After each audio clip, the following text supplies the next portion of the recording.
So, how are you today? Good? I hope you're all doing good. Uh, Well, before we start our event today, please watch the safety induction video for Balai Sidang that will be shown on screens. Thank you. Selamat datang di Universitas Indonesia. Sesuai dengan peraturan Rektor Universitas Indonesia, kami dari UPT Keselamatan, Kesehatan Kerja dan Lingkungan akan menyampaikan induksi keselamatan. Saat ini kita sedang berada di Balai Sidang Universitas Indonesia. Sebelum melakukan aktivitas di gedung ini, penting untuk kita mengetahui prosedur keselamatan apabila terjadi keadaan darurat. Terdapat dua potensi keadaan darurat yang mungkin terjadi, yaitu kebakaran dan gempa bumi. Terdapat dua pintu utama yang terletak di bagian depan pada sisi kanan dan sisi kiri, serta terdapat dua pintu darurat di bagian belakang pada sisi kanan dan sisi kiri. Gunakan dua pintu utama sebagai jalur evakuasi bagi Anda yang duduk di bagian depan, dan gunakan dua pintu darurat sebagai jalur evakuasi bagi Anda yang duduk di bagian belakang. Jika terjadi kebakaran, tetap tenang dan jangan panik. Segera informasikan lokasi sumber api kepada petugas. Jika mampu, padamkan api menggunakan apar yang berada di dalam gedung. Terdapat dua alat pemadam api ringan pada ruangan ini yang terletak di sisi bagian kanan dan sisi bagian kiri. Segera lakukan evakuasi menuju pintu darurat terdekat. Petugas kami akan memandu Anda ke titik berkumpul. Utamakanlah ibu hamil, lansia, anak-anak, atau rekan-rekan yang memiliki penyakit. Titik berkumpul berada di lapangan rotunda. Jika terjadi gempa bumi, mohon tetap tenang dan jangan panik. Segera jatuhkan badan dan lindungi diri Anda. Lakukan drop, cover, and hold on, dan tetap bertahan hingga keadaan kondusif. Segera lakukan evakuasi menuju pintu darurat terdekat. Petugas kami akan memandu ke titik berkumpul. Sangat penting untuk kita melindungi kesehatan diri sendiri dan orang lain demi menghentikan penyebaran virus COVID-19. Utamakan berkegiatan secara daring dengan terlebih dahulu melakukan vaksinasi lengkap dan tes COVID-19. Melakukan pengukuran suhu tubuh sebelum memasuki ruangan atau memulai kegiatan. Jika Anda merasa sedang tidak sehat, demam, sesak nafas, dan batuk, mohon untuk tidak memaksakan diri untuk masuk ke dalam ruangan. Selalu menggunakan masker double atau masker medis triple dan masker kain selama berada di dalam ruangan dan saat berkegiatan. Selalu menjaga jarak dengan radius 1,5 meter pada segala arah, baik samping kanan, kiri, maupun dari depan dan belakang, terutama dalam pengaturan posisi duduk. Melakukan cuci tangan menggunakan sabun dan air mengalir ataupun hand sanitizer sesering mungkin, terutama sebelum dan sesudah berkegiatan. Tutup mulut dan hidung saat batuk atau bersin dengan menggunakan siku bagian dalam dan tidak menggunakan telapak tangan. Perhatikan batas waktu berkegiatan di dalam ruangan dan memberikan jeda setiap 2 jam untuk dapat keluar ruangan terlebih dahulu. Selalu berhati-hati saat melangkah karena terdapat potensi tersandung akibat sandungan kabel yang melintang dan lantai licin. Gunakan pegangan tangga saat menaiki dan menuruni tangga. Sesuai dengan peraturan rektor, seluruh warga yang berada di lingkungan Universitas Indonesia dilarang merokok. Lokasi toilet berada di sisi kanan dan kiri gedung. Jagalah kebersihan sekitar Anda dan buanglah sampah pada tempat yang disediakan. Terima kasih atas perhatian Anda dan selamat melanjutkan aktivitas.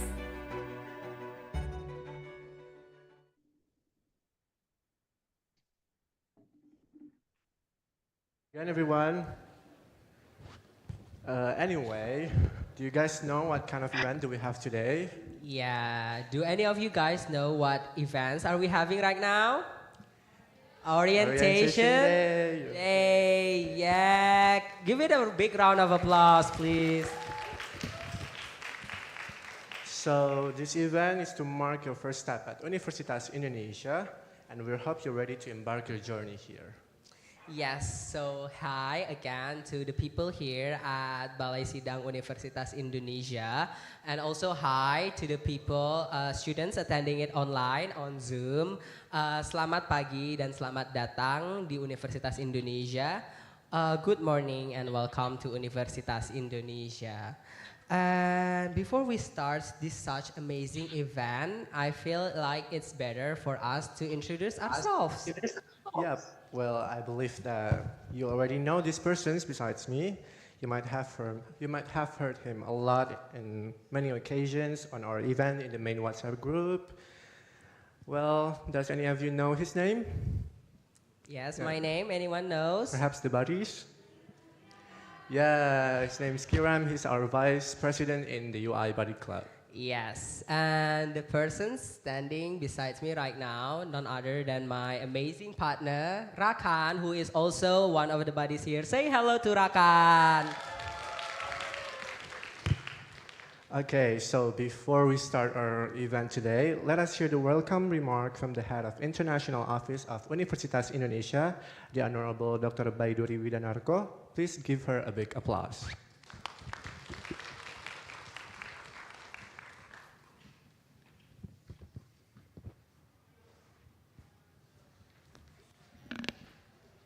Okay, thank you. Oh, they're gone. Okay, Bismillahirrahmanirrahim. Assalamualaikum warahmatullahi wabarakatuh. A very good morning to you all. Selamat pagi. Okay, good.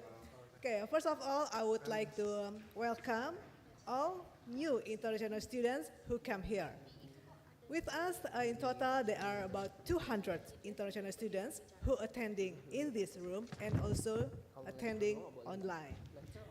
I would like to also welcoming Dr. Badrul Munil, Director of Student Affairs, who will join us soon, and also Professor Fifi Fauzia, Subdirectorate of Education, and also Miss Maria, Head of Library and BOD of UI Buddy Club, and also all International Office Team Universitas Indonesia. And I would like to also express my sincere gratitude to Dr. Shuri Giti, lecturer from Faculty of Humanities, and Dr. Agnes Sianipar, lecturer from Faculty of Psychology, and Ms. Rosi Pagiwati, lecturer from Faculty of Social and Political Science. This morning, we have theme for these orientations. It's called Crossing Horizons, Building Friendships and Empowering Dreams. There are three keywords here. First, crossing horizons. Encourages individuals to transcend their comfort zones and venture into new territories. Second, building friendships.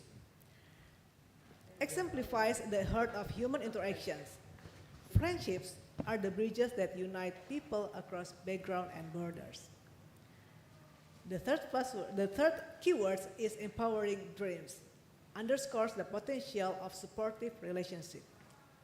So, in a nutshell, the themes is as a reminder that despite our differences, we are united by our shared journey of crossing horizons, building friendships, and empowering dreams.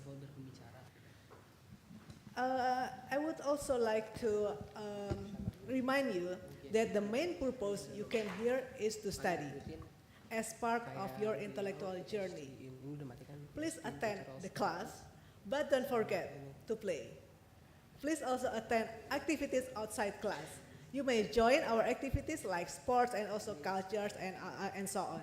You can also ask your buddy how to join those activities. And these orientations is very important. Please give full attention to all presenters and speakers because this program is like a stepping stone for you to a successful academic journey. Lastly, I would also like to inform you that if you need anything, if you need assistance, please contact us, International Office. We will help you and we are happy to have you here.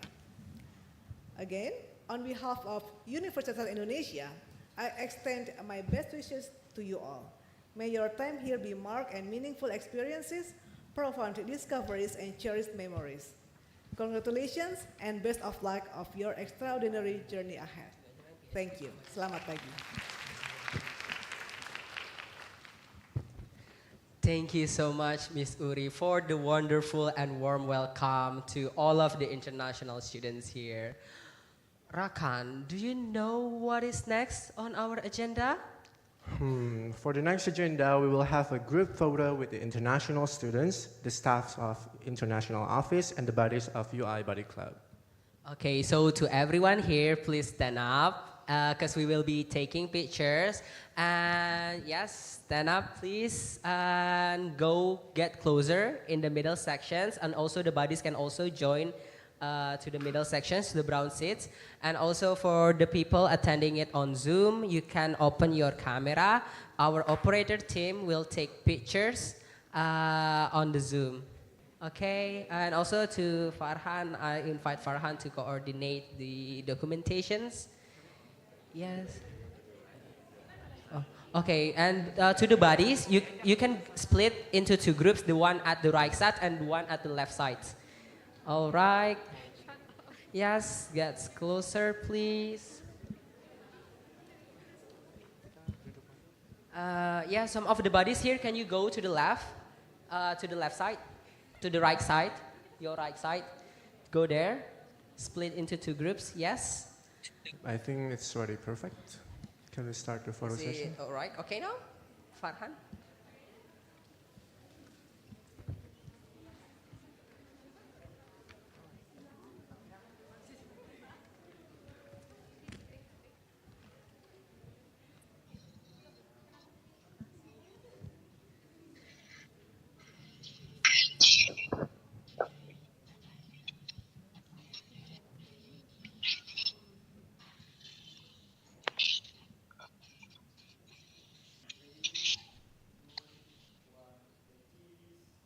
Cheese.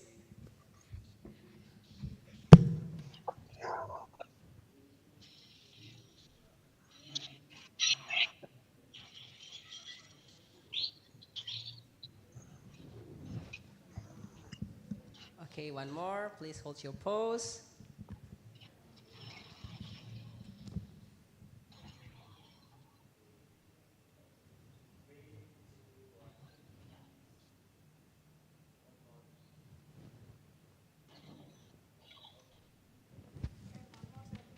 Okay, one more selfie. You guys can sit down.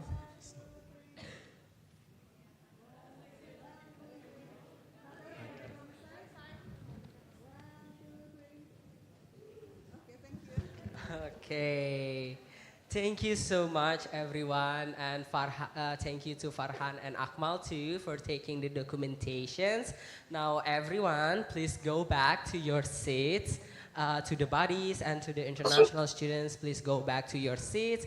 And to the people, the students attending it online on Zoom, please keep your camera on, turn your camera on, because after this we will have an introduction session for the students here and also for the students at Zoom. Yeah, talking about the introduction session, have you already known all of the international students here, Kiram? Well, I do not know all of them. I know some of the international students here, but I feel like maybe we should make them introduce themselves. Yeah, totally. I think that's a really good idea too. Okay, because we will have limited time, we will pick the students randomly here, offline at Balai Sidang and online at Zoom. Yeah. If you get chosen, please state your name, your home country, your faculty, your major, and we will choose you randomly. And for the Yeah. people at Zoom, our operator will pinch you if you are to get chosen. So please turn on your camera. All right, So, Rakan, do what you do you want to wanna pick first? No, I think you should go first. Okay. Perhaps from the right side or? I think I want to pick someone from the right side here. I feel like this person covered their face wearing the white shirt. Would you mind the guy in the back wearing white shirt to stand up and introduce yourself? You can go to the Give mic. him an applause.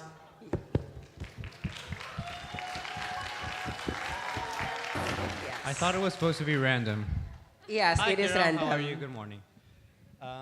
I'm Leopoldo. I'm from Mexico, and I'm very excited to be here at Universitas Indonesia. Okay, which faculty and major are you from, Polo? I'm in mechanical engineering. Okay, thank you so much, Polo. Okay, is it my turn right now? Yes, it's your turn, Rakan. Which one do you want to pick? Which lucky international students? Well, perhaps I would like to choose my buddy, perhaps. Danielson, can you introduce yourself?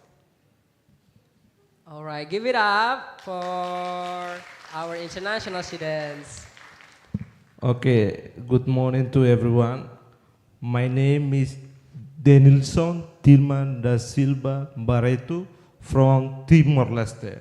And now I'm studying Faculty of Engineering, major in Chemical Engineering. Thank you very much. Okay, nice to meet you, Danielson. Okay, for our operator team, have you chosen someone online to introduce themselves? Because we will ask them to introduce themselves. Okay, we already have this person here. Would you mind introduce yourself to Mr. Here we can see the name. Yeah, I cannot see the name, but the guy wearing black shirts that is turning on their camera now. Yeah, good morning, everyone. Morning. Morning. My name is Mohim. I am from Kashmir, India.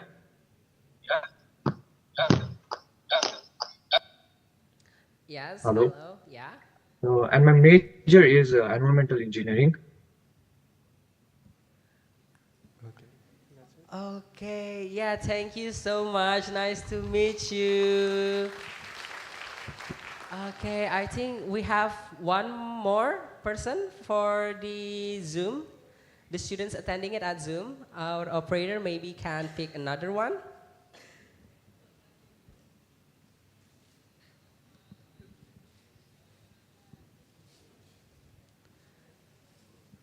Okay, we are waiting now for the operator to pin the international students at Zoom. Okay, hi.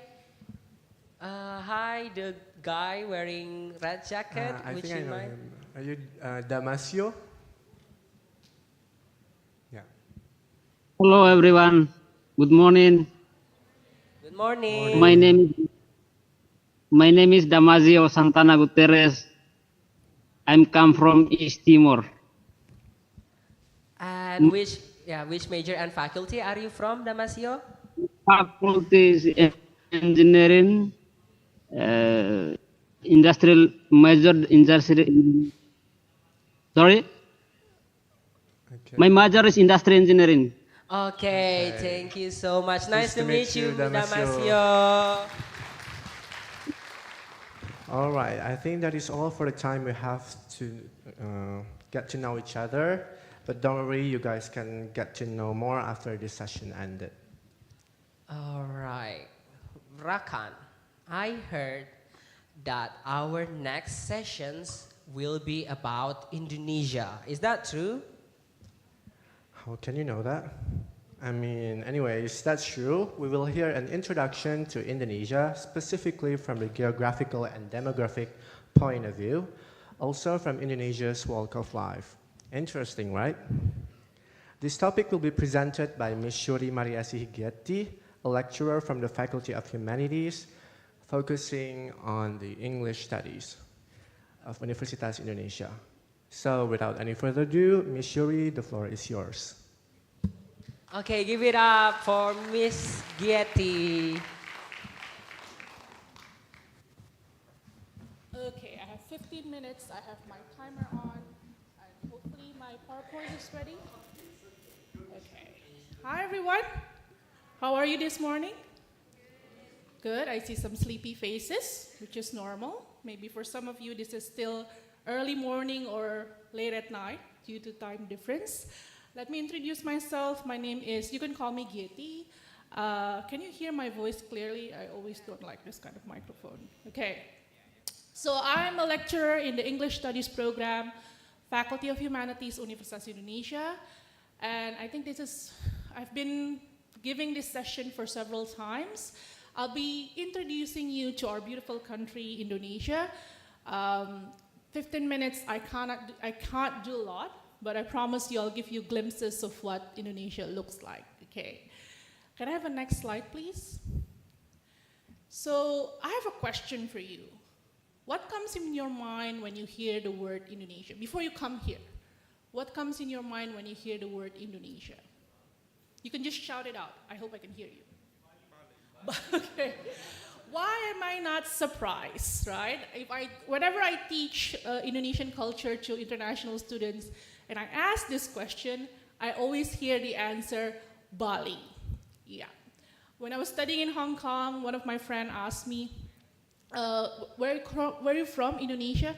Where is that? And I say, you know Bali? Okay, Bali is in Indonesia. So people know Bali more than Indonesia, okay? But I will share to you more about Indonesia and not only Bali. Next slide, please. So I'm giving you some facts first. Indonesia comes from a Greek word saying Indos, which means India, and Nessos, meaning islands, because we, as a country, is an archipelago. We have 18,000 islands. That's a lot, okay? And if you notice our size, we are 9.8 million, but only 1.9 is land. And the rest of it, which is 7.9, is the sea. So we have, I hear some roosters. I don't know where it's coming from. It's giving me a rural vibe, okay? So you can imagine we, as a country, we have more sea rather than land, okay? Our population, we are highly populated, but most of the population is centralized in Java, which is 280 million in total. Next slide, please. Let's do a quiz now. I want to see how many of you know about our country. So I have two statements there, A and B, and I just want you to shout A or B. Which statement is the right one? Which one do you think is the right one? A, the dry season. This is not for you guys. You're not supposed to answer this. You know the answer already. The dry season is from June to September, and the rainy season from December to March. B, the rainy season is from June to September, and the dry season from December to March. Which one is the right one? A. A or B? Student body, A or B? A, okay. Dry season from June to September, the rainy season from December to March. This is before global warming, okay? Now global warming, we have 2 weeks of rainy season, 2 weeks of dry season. And then like today, now is August, we're supposed to be having dry season, but maybe in September we will have rain. So my suggestion is always be ready whenever you're in Indonesia. Okay, next slide, please. The next quiz question is, which statement is the right one? A, Indonesia's 6 main islands are Sumatra, Java, Borneo, Kalimantan, Sulawesi, and Papua. And then B, Indonesia's 5 main islands are Sumatra, Java, Kalimantan, Sulawesi, and Papua. A or B? B, right. Oh, you've done your homework. Good. So we only have 6 main islands. And Borneo and Kalimantan is actually the same. So Borneo is a different name of Kalimantan, okay? Next slide.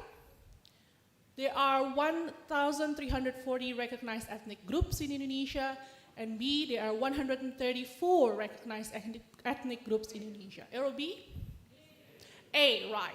We have more than 1,000 ethnic groups in Indonesia. So you can imagine the word diversity really means diversity, because we have more than 1,300 ethnic groups spread all over the country. Okay, next slide. So if you ask me to define what is Indonesian culture, how do we define Indonesian culture with more than 1,300 ethnic groups? It's quite difficult. So if I'm given 15 minutes to present about Indonesian culture, it's not an easy task. I'm sure it's similar to your own country. Each country, I believe, is diverse because we consist of individuals with different backgrounds in terms of ethnicity, race, religion, and so on and so forth, right? Now, culture, I'm going to be a bit theoretical here. What is culture? Culture is basically the characteristic and knowledge of a particular group of people. So when we think about Indonesian culture, we think about the culture of people living in Indonesia, right? It can be in terms of language, religion, cuisine, social habits, music, arts, and any forms of culture. Now, the word Indonesia is a singular term. It represents the country. However, there's nothing singular about its culture. Next slide, please. Okay, this is a famous TikToker. See, some people are laughing. Maybe you have seen him before. He actually lived in Indonesia for quite a while, and he made a lot of TikToks about foreigners living in Indonesia. So we'll watch the video and I'll talk more about it. Can you please play the first video? Boleh satu hari makan di Indonesia.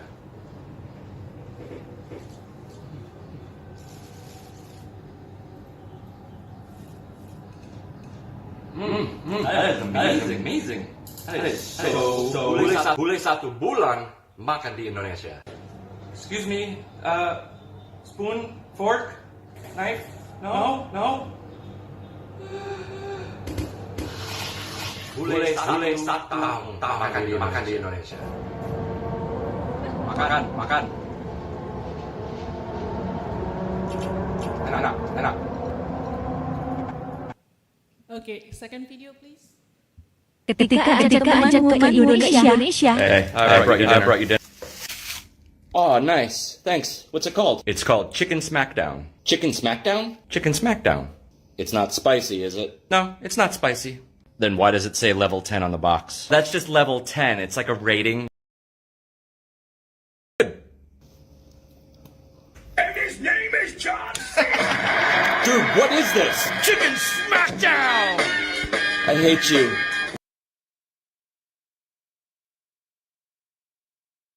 Just to give you an idea that some of you are probably staying here for one semester, maybe even more, then these are the kind of things that you probably can expect. For example, in terms of culinary practices, you will find Indonesian also eat with their hands, as similar to some other countries. For example, the first video, the food he was eating is padang nis, which you can also find a lot in Indonesia. And then usually you don't eat it with knife and fork or spoon even. You use your hands. And the second one is about the spices. You know, we're going to talk a lot about food today, but be careful if you're not used to spicy food, okay? So this famous food is called ayam geprek. In English, it's literally chicken smackdown, yeah? Because it can smack you down with the level of spiciness. So if your student body is, you know, taking you to the cafeteria and buying you ayam geprek, be careful. It's really, really spicy. Even me, I can't handle it, okay? So it uses a lot of chilies. So when you're learning about Indonesian culture, it's basically about learning to adapt, because you're going to live here and then you're going to, you know, be introduced to the types of culture, just like what this bule means foreigner, is experiencing in his life. Okay, next slide, please. Okay. So when we talk about Indonesia, we are talking about diversity. So Indonesia has a diverse culture, and each region being unique with its traits. There are different characteristics everywhere you go, and also languages, people, community, food, handicrafts, norms, values, and many more. Can you skip the next slide because we don't have time for the video, and go into the next one? Yeah, okay. So I'm going to talk about food, not to make you hungry early this morning, but I think for international students, the one thing that you will be introduced as soon as you reach or arrive in Indonesia is food. For some people, food is very important because you have to live, right? You have to eat. And for foreigners who come to Indonesia, this is the one thing that you will need a lot of adjusting to. Okay, so this is a map of Indonesia, and you see there's a lot of types of food. Next slide, please. Next slide, please. Okay, so as I mentioned earlier, when we talk about Indonesia, we talk about diversity. Now, I took a quotation here, thinking about food has so much to reveal about how we understand our personal and collective identities. So when we talk about a country, in this case Indonesia, we think about the food, the drinks we consume, and they become a part of our identity, right? So our culinary practices are the building blocks of our identity formation. That's why when you come to a certain country, the first thing you want to do is try the local cuisine. And sometimes the local cuisine represent that country's or that nation's identity. Next slide. And like languages, food, and culinary practices articulate national pride. And we can look at the history of that particular nation as the history of the nation itself. Now, in the case of Indonesia, our culinary practice articulates colonialism. We were colonized by the Dutch, we were colonized by Japan. It also reflects migration. You will see a lot of Chinese, Indian, Arabic influences in our food because Chinese, Indians, and Arabic traders came to Indonesia decades ago and bring their culinary influences to our food. Next slide. So if you ask me what is Indonesian food, again, I don't have one answer. Okay, there's so many types of Indonesian food.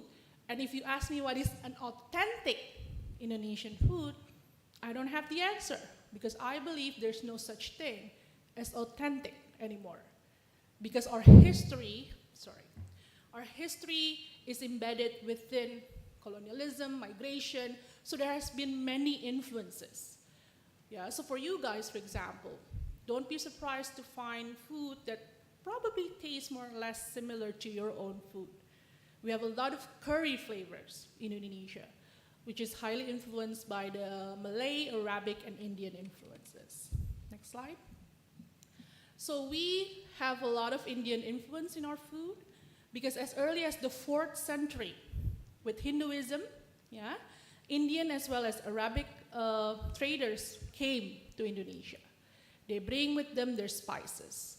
So you will find martabak telur, yeah, it's a delicacy made of egg, and you can taste a lot of curry flavor in it. Okay, if you go to Aceh or Minangkabau or any other cities in Sumatra, you will see this their food is highly influenced by the Malay and Arabic influence. Next slide. Of course, because we were colonized by the Dutch, we have a lot of Dutch influence. And we were introduced with bread, cheese, steak, yeah, pancake. And if you go to Java, or you are in Java, Central Java, for example, and then you find Java steak, don't expect the kind of steak you have in your country. It's very different. So the first one, Java steak, it's meat. It's really cooked really well, and it's really sweet because it used sweet soy sauce. You don't have sweet soy sauce in the steaks in your country, probably, right? The next picture is klaper tart, literally means coconut tart. This is something that you can find in Indonesia, and even from the name, it sounds Dutch, right? Klaper tart. But if you go to the Netherlands, you can't find this. This is Indonesian food, influenced by the Dutch. So this is not Dutch food. Okay? So here are some examples of how our cuisine was influenced by the history of colonialism. Next slide. And Chinese influence. Now, Chinese immigration to Indonesia started as early as the 7th century, and it was accelerated during the Dutch colonial times as Chinese workers were imported from China to Indonesia. There's a lot of fusion of Chinese cuisine with indigenous Indonesian style, and you can also see it a lot in Malaysia and Singapore, right? The influence of Chinese food. Now, the interesting thing out of this is that a lot of the food has become so embedded in our everyday life. If you go to the cafeteria, if the student body take you to cafeteria and you order mie ayam, chicken noodle, most people say this is Indonesian food. No, noodles are from the Chinese influence. They take you to the cafeteria, you eat somai. Yeah, that's the one in the middle. That is influenced by dim sum, Chinese food. But in Chinese dim sum, you eat it as it is. In Indonesian somai, you eat it with peanut sauce. So there's this adapting to the local flavor. The last picture is chapchay. It's basically stir vegetable. You see this a lot in Chinese restaurant, right? The Indonesian version in Semarang, there's red chapchay. So it's stir vegetable, similar to the Chinese version, but it uses tomato sauce. That's why the color is red. Okay, next slide. Now, when the Chinese settlers came to Indonesia, they brought with them their food technology. And one of them is, next slide, tofu. Now, if you ask your friends how many of them eat, or how often do you eat tofu in every week, they will say quite often, right? Tofu has become a staple for us. But what we often forget, that tofu actually is not originally from Indonesia. It comes from China. So when the Chinese settlers came to Indonesia, sometimes you want also to eat your local food. So they start bringing, the kind of vegetables, the kind of food that they want to eat. So in the 10th century, tofu was served for the elites in Indonesia. Next slide. I'm speeding up because I'm running out of time. Next slide. Okay. Now, when it comes to Indonesia, then we have a variety of tofu. Yeah, we put curry or we put turmeric in the tofu, and then we have the yellow one. And then we have tahu isi, so it's tofu filled with vegetable. Okay. And then we have tahu gejrot. It's basically tofu smashed down with. Smashed down. They're laughing at me. You smash chili with tofu. It's very spicy. And then you have bakso tofu. So it's tofu filled in with meat and flour.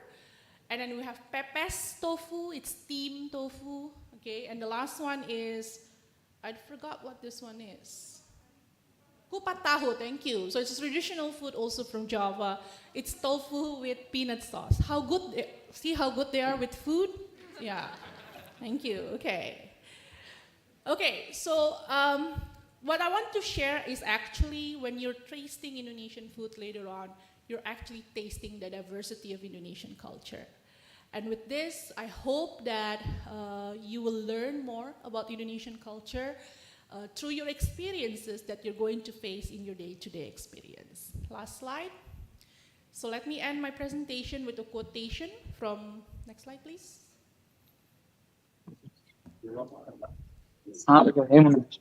Next slide. Okay, let me end with a quotation from Muhammad Hatta, who is the vice president of our first presidency after independence. He says, culture should not merely be maintained. We have to try to change and make progress out of it. Culture as kultur is something that keeps growing. It could disappear, yet also keep progressing. Thank you.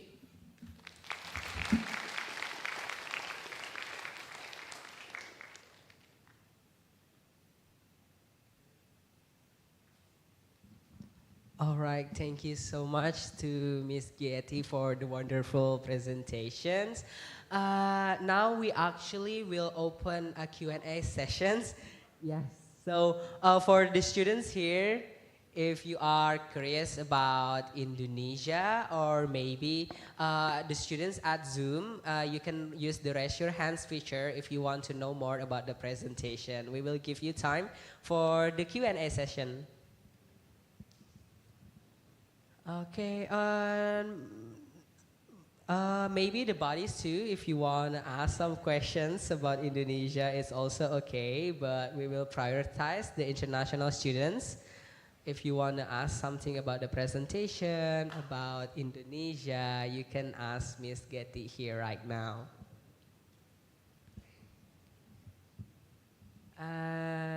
Yeah, and if there are students raising their hands in Zoom, the operator maybe can pin the person so we can see. All right. Okay, I'm assuming there will no one that will ask the questions. Thank you so much, Miss Getty.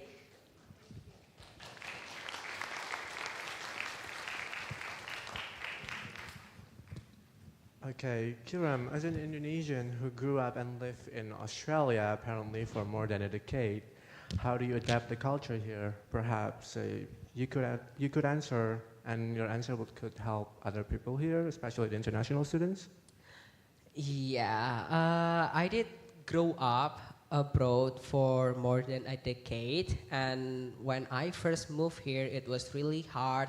It was really hard for me to adapt to a new environment, but thankfully, I have my friends and family that helped me to adapt to a new environment, and I feel strongly that you guys, as international students, will experience the same.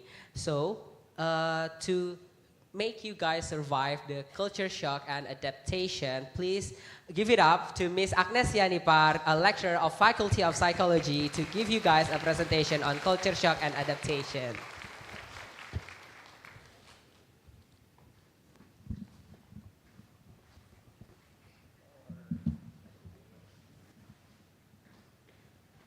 All right. Well, good morning, everyone. Thank you for having me. For those who don't know me, I'm assistant professor at the Faculty of Psychology. A little bit shorter. Today I'm going to talk about culture shock.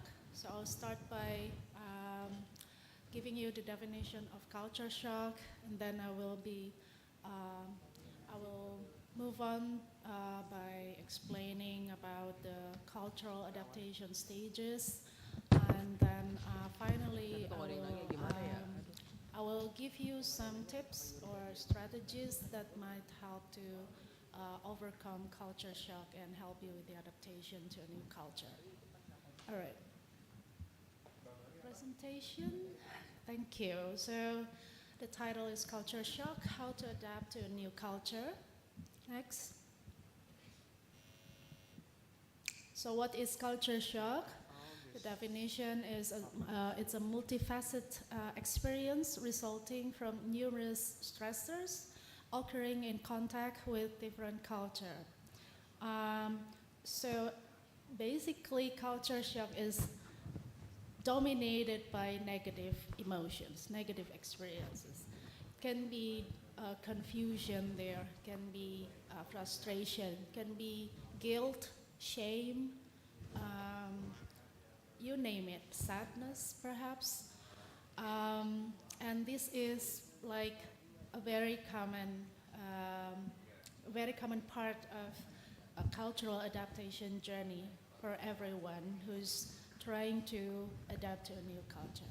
Next. So culture shock occurs in the cultural adaptation stages. There are four stages precisely. The first one is called the honeymoon or tourist phase. So when we just arrive in a new country, a new culture, first of all we would feel exhilarated, like everything feels pleasant, like you feel happy most of the time because of the novelty of the new stuff, new things going on in your life, especially at your age, I guess, where it's the time for exploration. The dopamine level is like at the maximum level, enabling you to explore and to learn more about the new environment. However, this honeymoon phase will just last for about a month, roughly. Can be 2 months. That will be nice, but mostly will be just a month, because then the honeymoon phase would be followed by the second phase or stage, which is called the crisis or culture shock, the cultural shock phase. So that's when you start to realize that everything start to be more difficult. Like things when you're back home, you can do everything like automatically, unconsciously, like you don't even have to think a lot because you know what to do, you know your role, your social role, you know what the expectation of other people towards you, and you know what to say. You got this very, you have a broad skills of dealing with things going on with your life back at home. But in the new culture, can be really not relevant anymore. All of those abilities, social values that you have adopted at home.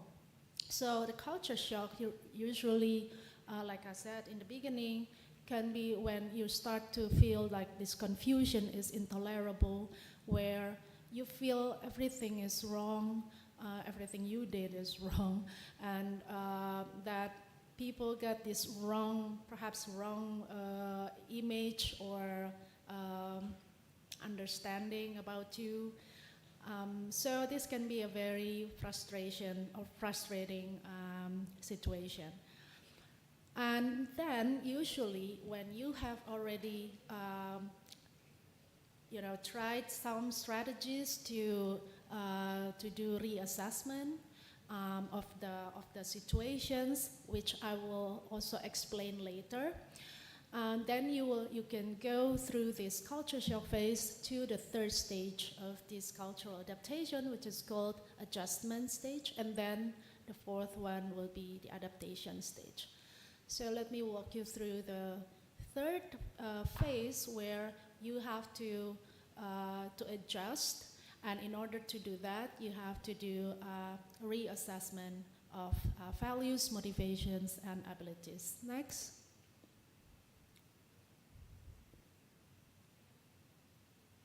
Next slide, please. Thank you. Oh, before we talk about the strategies, first let's understand what are the main causes of culture shock. First of all, in the new environment, a lot of things might be unexpected. So this can cause like stress reactions, and stress reactions biologically would be, it will involve like a higher activity of sympathetic nervous system, which can impair our immune system, and then you would feel like suddenly you get ill easily. That's from the physiological side, I guess. But then it can also be accompanied by the next cause, which is cognitive fatigue. Suddenly, all of this new information overload our mind, and then you're tired mentally. You're just tired. You just didn't feel like have the energy anymore to blend in with the classroom situation, for example, or to talk with your new friends. And the third one is social roles shock, which is like what we have discussed before. It's more about the social expectation from your surrounding towards you. As a man in Indonesia, perhaps the social expectation towards a man would be different from what the social expectations are in your home country. The same also goes with women, and the same also will go with family, for example, family members, children, teachers, students, etc. So all these social roles shock usually involves confusion about what to do and your ability to make communication and to build social relationship. And the last one is personal shock. This usually because it seems like you made like wrong decisions all the time, or wrong responses almost all the time. So you feel like your self-esteem perhaps is reduced, your well-being, your sense of well-being is also kind of reduced. Next. Again, the effects of culture shocks can be quite devastating.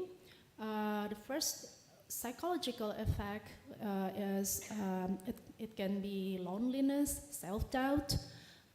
Second psychological effect can be difficulties in social adaptation, like you don't feel the energy anymore to talk or to mingle around with your friends, and difficulties in emotion regulation, like this negative emotion can dominate you. It can you feel like you're out of control.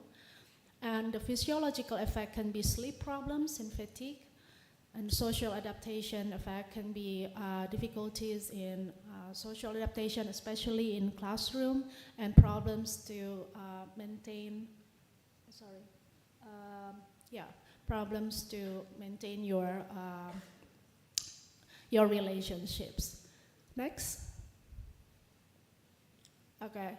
So in order to go through this culture shock successfully, to escape this culture shock successfully, we have to do reassessment, and this reassessment should include the reassessment of values. So, for example, the values that you adopted can be different, of course.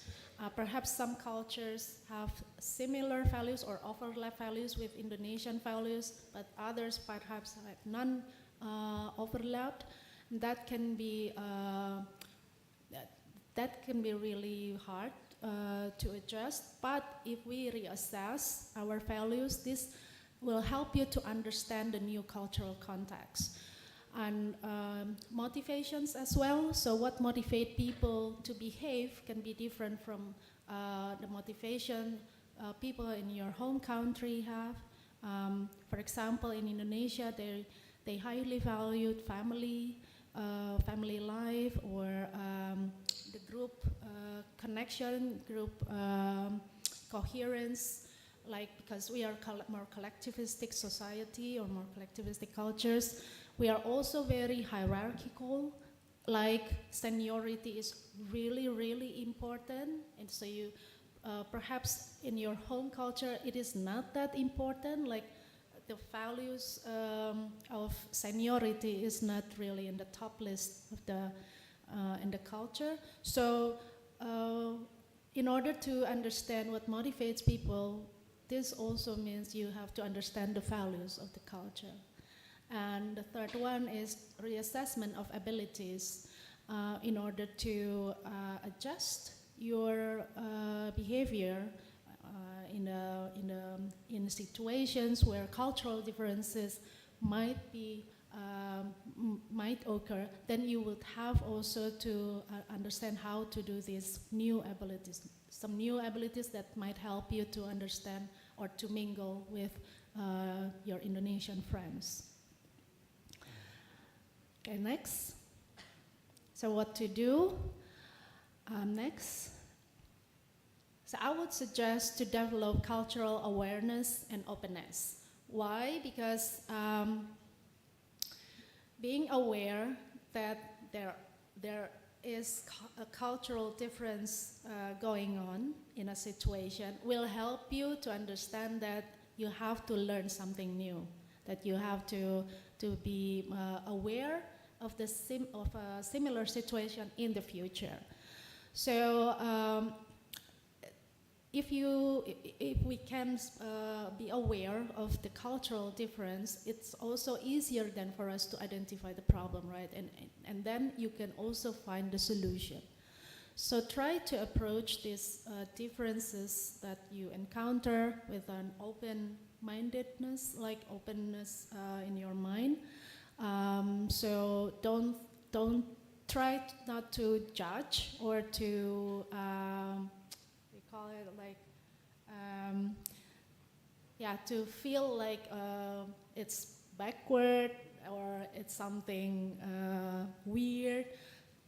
Just try to see it the way it is without any further judgment, because this can help you also to approach the other person, the locals, to ask them to engage in a meaningful conversations. you can ask them and then listen to their explanation actively. That means you try to understand from their point of view. And then you can also, when you feel like you have done enough observation, you can also share your viewpoints in a respectful manner, of course. Next. And then you can also do self-reflection, like try also to reflect on your own values, because when we are reflecting on our own values, usually then we try to understand where did I get these values. Usually it will involve, like the kind of parenting that might be different in the two cultures, or maybe just the different values, social values. So this kind of self-reflection will also help you to deepen the awareness, the cultural awareness through self-awareness, and then it will help you also to appreciate the different cultures that gives you a hard time. Next. All right, the next one is cultural sensitivity. So it's not that easy, of course, but once we have done our self-reflection, hopefully it can help us to be more empathetic towards the new culture. And so helping you to, in order to help you to get this cultural sensitivity, you probably also want to understand the history, the cultural, social context of the new culture. Like previously, Mrs. Kitty already explained about sort of like a brief introduction of the history of Indonesia. That Indonesia was used to be colonized by the Netherlands and then by Japan. I don't know, any one of you coming from the Netherlands? Oh, several ones. That's good. And Japan? Ah, nice. Yeah, we used to be really close, yeah. And I think with the Netherlands, we're still very, very close. I think more than 70, I've heard that more than 70% of the Dutch people had this, inherit this, how you call it, like biological inheritance from, with Indonesians, which is acceptable, I mean understandable, because we used to live in the same region for a long time. And so cultural sensitivity is like trying to see other people from their shoes, from their point of view, basically. Okay, next. And of course, don't be ashamed to look for guidance and support. You can ask your friends. Indonesians, they are really friendly. Yes, sometimes it's just in the surface, but because it's also our values as a collectivistic society, we want the group to be, strongly connected with each other, the members of the group. That's why we like to give like smiley face, even to some random strangers. And if you go to Yogyakarta, it's even worse. Like everybody will smile literally to you. But in Jakarta, it's probably less smiley face, but still you will find people smiling at you, and that's because it's very common. It's linked to our values too. But deep inside, most of the students, at least at UI, they are really, really nice, kind-hearted students. So you don't be ashamed to ask for their guidance, and also the lecturers. At least at the Faculty of Psychology, we are always willing to help foreign students. And supports from the international office at the university can also be helpful. So just be open-minded, and don't forget to remember that you're supported basically by these people. Okay, next. Okay, and the next one is cultivating resilience. So living in a new country can be really demanding. I experienced this when I went to the US for 2 years. I had to live there for 2 years for a study. I had to live in the Netherlands for 6 years for study as well. They can be really, demanding tasks to do. But it can really help you to build your resilience. And resilience is basically very important for anyone to survive and to feel happy. So resilience is the capacity to bounce back from adverse or traumatic encounters. Building resilience often relies on the practice of effective emotion regulation. Like I said, culture shock, it is dominated by negative emotions, but with effective emotion regulation, this culture shock can be perhaps neutralize the damaging effects of culture shocks. And effective emotional regulation is linked with having a social support network. So try to make friends, as many as possible here. Maintaining a positive perspective or a positive outlook on life, managing unhelpful and pessimistic thoughts, and then being skilled at reappraise challenging situations. So try to see everything from the positive side, or at least a more neutral side. You can just say people.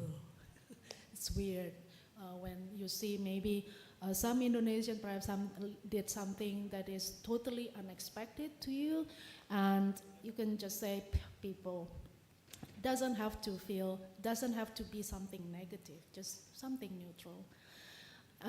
And enhancing resilience can be achieved by,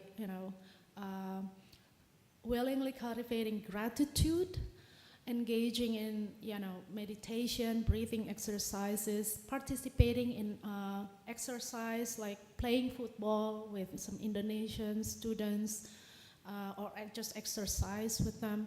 Practicing meditation, and try to divert your attention from stressors. Like if you feel like this situation, the upcoming situation can be out of control, just avoid it for the meantime until you really feel like you have got enough knowledge to enter the situation. But of course, I think avoidance is not a very tactical way out, especially when you just arrived. So just try to reappraise, to look everything from a positive and neutral side. Okay, next.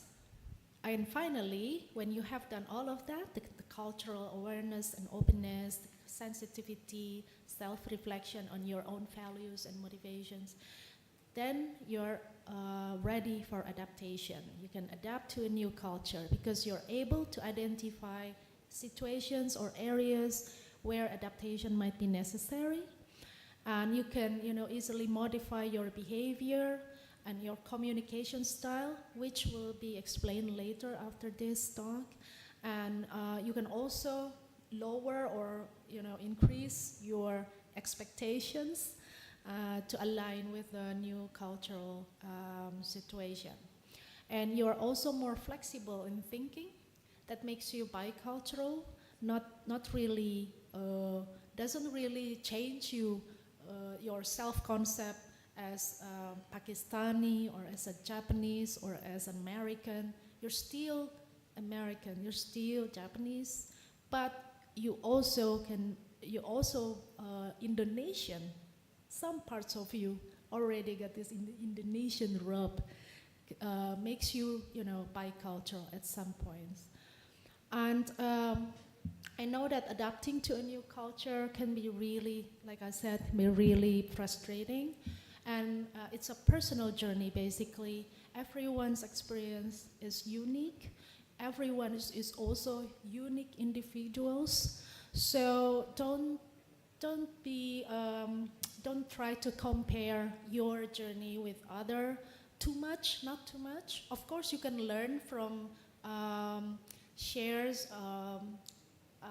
contents of YouTube vloggers, international students studying in Indonesia. They can be very interesting, but different people might have different cultural adaptation process.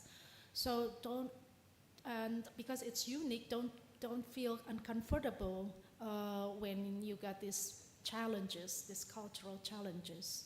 Accept it, and most people, including me, we can go through this cycle, these stages successfully. And I'm sure you can do the same. Thank you.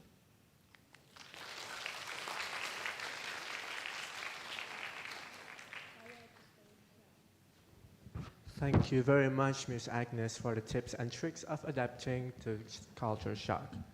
Well, I personally find this topic is interesting, helpful, especially for you international students, or even also for the buddies who wants to go apply for the student exchange programs next year or next semester. And if you do have questions to survive the culture shock, please raise your hand as well, like before. Yes, so to the people here, please raise your hand. And to the people at Zoom, please use raise your hands feature. Yeah, the guy on the back, you can go here. Yes, to ask your questions. And also, yeah, from the body too, if you want to ask some questions, it's also fine. And to the people at Zoom too, please ask your questions. Please introduce yourself and... Hello everyone, good morning. Ma'am, you have talked about different stresses, about cultural shocks. In my opinion, language is the main barrier between us and Indonesian people. How can we adapt? How can we learn Indonesian language in short time? Because without language, we can't live here, we can't share our culture between us and Indonesian. Please share some tips about how we can learn Indonesian language in less time. Yeah, thank you. What's your name again? Sorry. My name is Shoaib Shafkat. I am from Pakistan. Shoaib Shafkat from Pakistan. Okay. Thanks so much. Yeah, no problem. Well, let me try to answer it first. Yeah, it's a good question, and the answer actually will be addressed by the next speech more thoroughly. But in my opinion, language can be learned in the wild, most effectively in the wild. So of course, you have to have some basics of Indonesian, and I'm a native speaker of Indonesian. It's not fair for me to say something about learning Indonesian as a second language, of course. But as a psycholinguist, I know that it's actually a very simple language. You don't have past tenses, present tenses, future tenses. You know, it's really easy. You just have to understand the subject, the verb, and the objects. And that's it. And what you have to do is probably to enrich your vocabs. Now, the vocabs can only be acquired in the wild. So while you're interacting with the native speakers, and this is the opportunity to do so. I'm not sure if you still have to do your thesis or your research in Indonesian. Do you have also to write academic product or academic essays in Indonesian? I don't think they will ask you to do that. So learning Indonesian will be very easy. The problem is probably some cultural, linguistic artifacts like jokes. Yeah, jokes can be very difficult. Indonesian jokes are very different. We are quite physical, basically. We're not really make jokes. We don't do jokes like Americans or even Japanese, other Asians. So, but that's going to be like a different level. Yeah. What you need today is just to from now is just to learn how to adapt or make a conversation with other locals. Yes, next. Is there anyone? Okay, can you please go there and introduce yourself?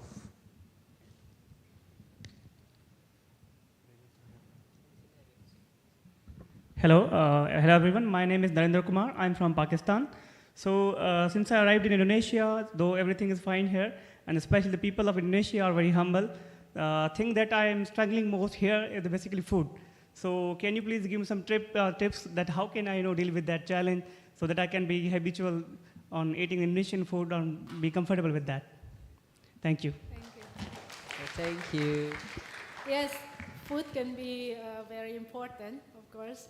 Well, I would suggest, like Mrs. Getty already stated before, try to avoid spicy food, because here, when we said it's spicy or pedas, the Indonesian word for spicy, that means it's really spicy. Recording in progress. So if you don't feel you can stand spicy food, then don't do that. And then don't, how you call it, like the street food, they can be quite problematic. So if you come from a country where you can drink directly from your faucet water, I would not suggest you to have food, the street food first, not in the first month. Let those, let your body be adapt first with the situation, the sanitation and etc., the hygiene level and stuff. Then you can try the street food, because street food, they can be very unhygienic. Although for us Indonesians, we're already quite immune for that, so it's okay. So if you're not used to having unhygienic food, don't try Indonesian street food in the first month. And then what else? Yeah, try the local food. Yeah. Perhaps wash our hands every couple of minutes. Don't forget to wash your hands. Yes, because like I said, the hygiene level is not really good here. Okay, thank you so much to Miss Agnes and the international students. But I think that is all the time that we have for today. Give it another applause for Miss Agnes, everyone. And I think it's already talked and asked by the first international students. I feel like language barrier plays an impact in international students' life, especially if you do not know about the language, right, Rakan? Yeah, totally. And that's why on the next session, we will talk about communication and language barrier. We invite Ms. Rosi Tripagiwati, lecturer from the Department of Communication of the Faculty of Social and Political Science at the Universitas Indonesia. Everyone, please welcome Ms. Rosi.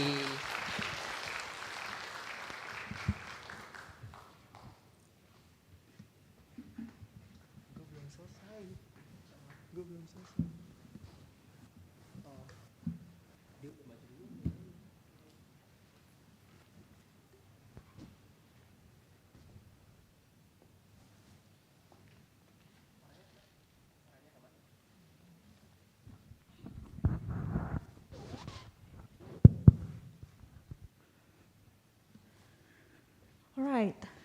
Good morning, everyone. May peace be with you all. First, apology. This is inherited from the pandemic, so I'm very much used to wearing mask. I'm sorry for that. The second apology, when I'm in front of the class with my students, I'm not used to be behind the table or the podium, so allow me to be here so that you can see me and I have good interaction with you. My name is Rosie. You can call me Rosie. If you want to see me, I will be in the Department of Communication Tuesday, Wednesday, Thursday next semester. Okay. So I'm assigned. Can I have the the title of my slide, please? So I thank you for the opportunity this morning to bring to you this topic, communication and language barriers, exploring the challenges and solutions to effective communication in a multicultural environment. When I first see the topic, only 15 minutes, impossible. So another apology is that I will have like 16, 18 slides, but I'm truly sorry if I cannot go into detail every single terminology because of the very limited time I have. But first, I'll bring you to the term communication, and then I will go to language, and then where language is situated in communication as a whole. Everybody, we agree that ever since we were born, we are already learned about what communication is. So no wonder if some students in my class say that my parents are confused that I take communication. Why do we study communication? Everybody communicates already.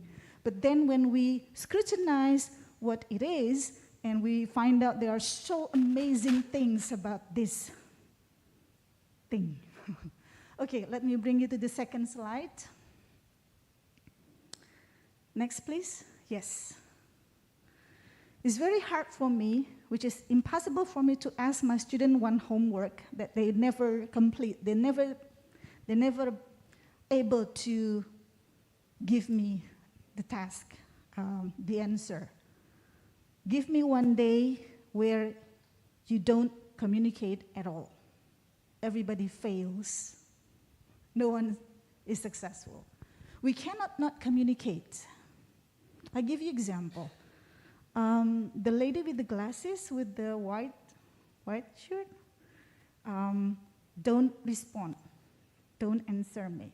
I will ask you questions, but don't respond. What's your name? Oh, okay. Where are you from? Okay, no answer. My question is there any communication between me and her? Is there any communication between me and her? Everybody will say, the answer is yes. Communication takes place, although she doesn't respond. Is there the message? Yes. Is there a channel? I'm using as a medium. There is a communication, but it's not successful. First, because I asked her not to respond. The second one, sometimes language becomes a barrier that two people do not come across, that two people do not share the same meaning. And that's what will happen to you when you are in a different country like what you are facing or what you are doing now. Okay. Although we are in silence, although we don't say anything, although you don't respond, you communicate. There is a message that other people get from your reaction. You're texting someone and you don't get any response. What is the message? We are thinking, or maybe he has not read our message, or maybe he doesn't understand my question, or maybe he needs time to respond our message. There is communication, but delayed response. That's the first thing. Can I have the next slide, please? All right. So this is all about communication. Campbell says there are 7 elements of communication. First, people. Mandatory reasons to make communication happen. There must always be someone as a sender and another person as a receiver. And then message, and then channels, noise, feedback, effect, and context. I'm really sorry I cannot go into detail every single term, but I just go to the message. In the world, the message is divided into 2, verbal, non-verbal symbols. When we talk about language, formally, then we go to the verbal symbol, which is dealing with words. Arabic, Japanese, Javanese in Indonesian language, English, whatever language that you are talking about, it belongs to that. the message. So when we have the word communication and language, communication is in the bigger portion, the bigger area than the language. Language is just one part of communication. Our communication process consists of some other elements which are important and are unavoidable. Okay, can I have the next slides? So now we know where language lies in communication spectrum. Right, about language, this is another interesting thing that I would like to bring to you. Okay, I have the word apple. Apple, you know that? Okay, what comes up in your mind when you hear the word apple? Apple is the verbal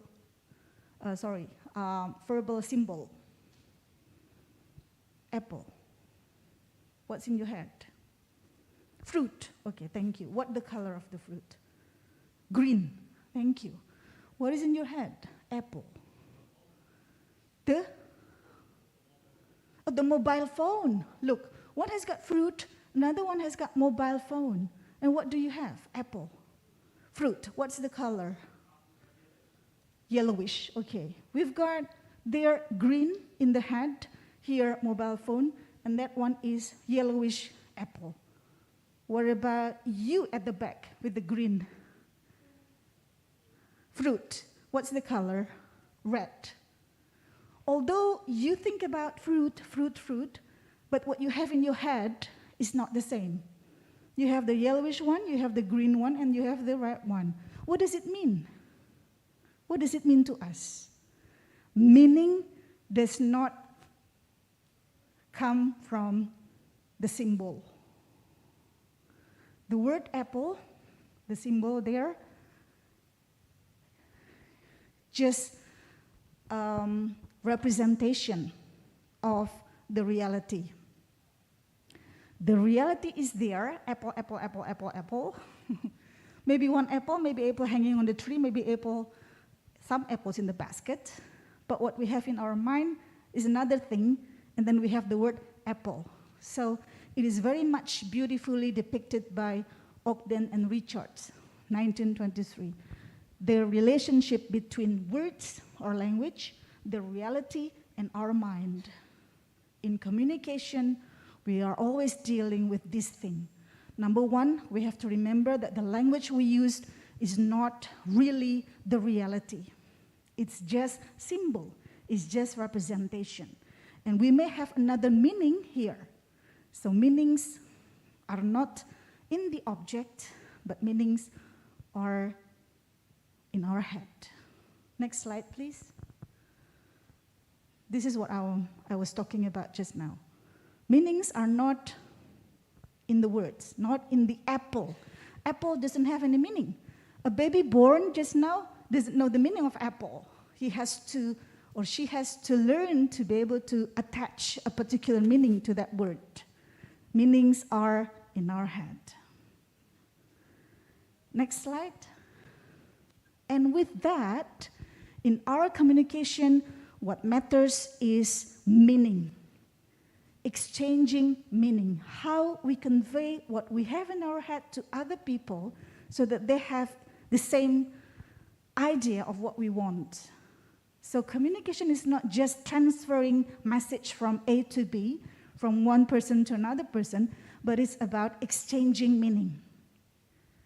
And to be able to understand what other people communicate to us, we need an overlapping field of experience. What is that?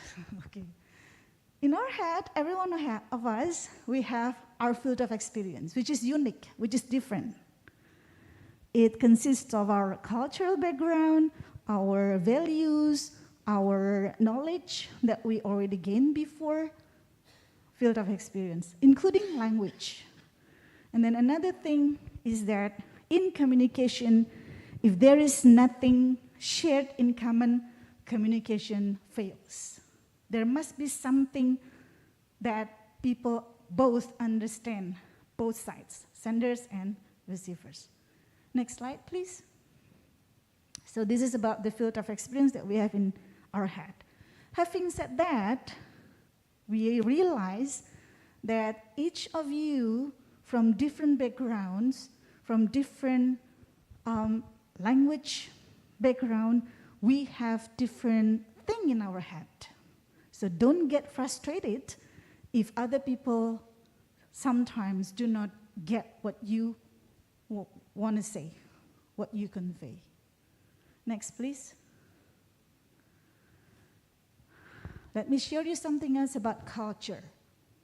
The cultures that we see, clothes, appearance, attributes, artifacts, traditional folks, those are only a tip in the surface. But deep down, deep in our head, we have things that are invisible to other people. We don't see them, but they exist.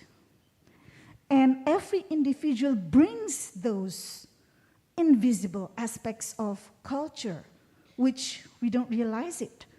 But when I shake someone's hands, when somebody shakes my hands, a male in Indonesian, usually in Indonesia, sometimes you will not get the greetings back, but you will get. Don't get it wrong. Don't think that the person hates you. No, but is the value that some of us have, especially Muslim. So if you find gentlemen, if you find ladies, Muslim, you want to shake their hands, sometimes they will just withdraw their hands. This is one of the teachings. Okay. Why? Because in the heart, there is those values attached. Or I was quite surprised in one of my classes. There is this Japanese. She always likes to do this to me. And I feel like, no, don't do that, don't do that. Because I feel like it's just to respect it. I'm not used to it. But that's the culture. Okay. So we don't know what happens in one's mind with their culture. Okay. Next slide. This is interesting. Researchers say that in our world, we are divided into so many cultural dimensions. I cannot go through one by one, but let me just pick one. The high context, low context culture. I learned this in class, that our globe is divided into two big cultural contexts. Some communities, some countries belong to the high context culture. Some other parts belong to the low context culture. Maybe you can guess. The high context culture community tends to say things indirectly. Usually they use nonverbal symbols. They expect that other people will understand, although they don't say it. My nodding head or my smile, hopefully they will understand what it means. That's high context culture. The opposite, low context culture, is something that is more direct. People from that culture, from that context culture, tend to be more frank, more to the point. When they say something, they say it's what they want. Very explicit. Can you guess the country? Low context? Can you guess what countries belong to the low context culture? If you say yes, you say yes. If you say no, you say no. Frank, to the point. What country? United States of America? Australia? Western Europe? Germany? Right. What about the high context culture? You have to really understand the body languages. For example, Japanese, Korean, Chinese, and Indonesia. So mind you, you have to learn a lot about the body language that we normally have here. But with the globalization, our youth now, some of them already become very straight to the point because of the Hollywood films, because of the internet things. So some living in the metropolitan cities, they already adapt the low context culture. Okay, next. So this is what you are doing from day to day now in this country. You are doing intercultural communication. You engage with people from different cultures, not just from Indonesia, but also from others. I believe if you are single or you are just one person from your country, then you have to also mingle with people from different nations, not just Indonesia. This happens to us, to you, from time to time.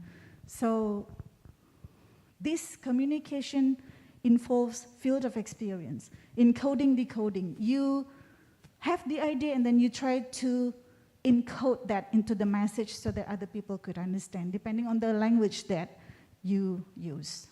Okay, next. If the meaning does not come across, this will happen. There is the word pepper. I can't remember, but pepper could also mean prostitute. Am I right? So in England, the advertising pepper is then deleted, removed, because then they realize the meaning is something. The meaning is not that they really want to say, not the spice one, but something else. So if meaning is different from the two cultures, communication failure tends to exist or to happen. Next. Due to that, let us look at this. What are the barriers in our intercultural communication?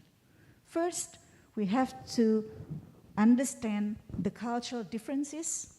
We have differences in words that we use.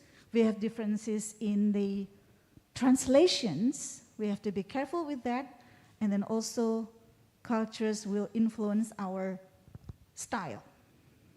Even in Indonesia, you will find it different from one individual to the other individual, because Indonesia, we consist of different people, different ethnicities. Some Indonesians may speak very loud. Some other Indonesians may speak very timid. And their communication style is influenced by the way they are brought up. If you know the word Batak, people from Medan, from Batak, they will say things out loud, and they seem to be quite confronting, quite explicit. But those from from Central Java, they will become very shy, timid, and very courtesy. Okay, then we see language barriers. We have problems with meaning. I already said it to you. You say apple, but another person will think about something that is not in your head. So problems with meaning may happen to us because in language we have denotative, we have connotative. We have the true meaning as it is, literally meaning, and we also have the meaning which is just cliche, meaning which is not literally. Okay, and then we have dialectic influence. We have language disabilities for those who have disabilities with their body, with the way they speak. For example, the tongue is shorter than other people, and also prejudice language. Some words may contain words that we think inappropriate. So we have to be careful with that. I'm not going to talk about the last one, the environment, media, and technology, but I will focus on the communication and language. Next slide, please. Okay, this is just wide understanding about what language barrier is. Okay, just skip this one. Go to the next slide. Right, we have some problems with meaning for language barriers, but I'm not going to go into detail. The point is that we have to be careful with the words that we use because it may be interpreted differently by other people, especially people with different culture. Next slide. This may be one important for you.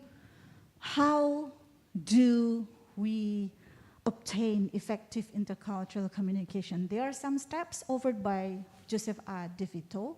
We start from the lower part first. Educate ourselves.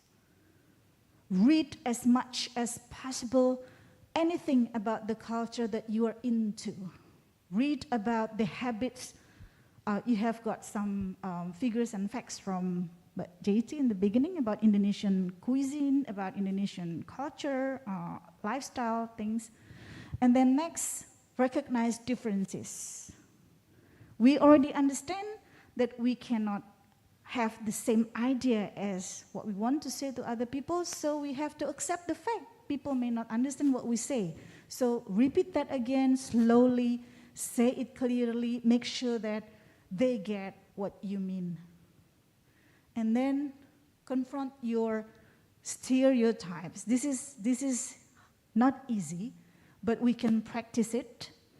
If we already have something, if we already have a label in our head about a particular nation, don't stick to it. It may be deceiving.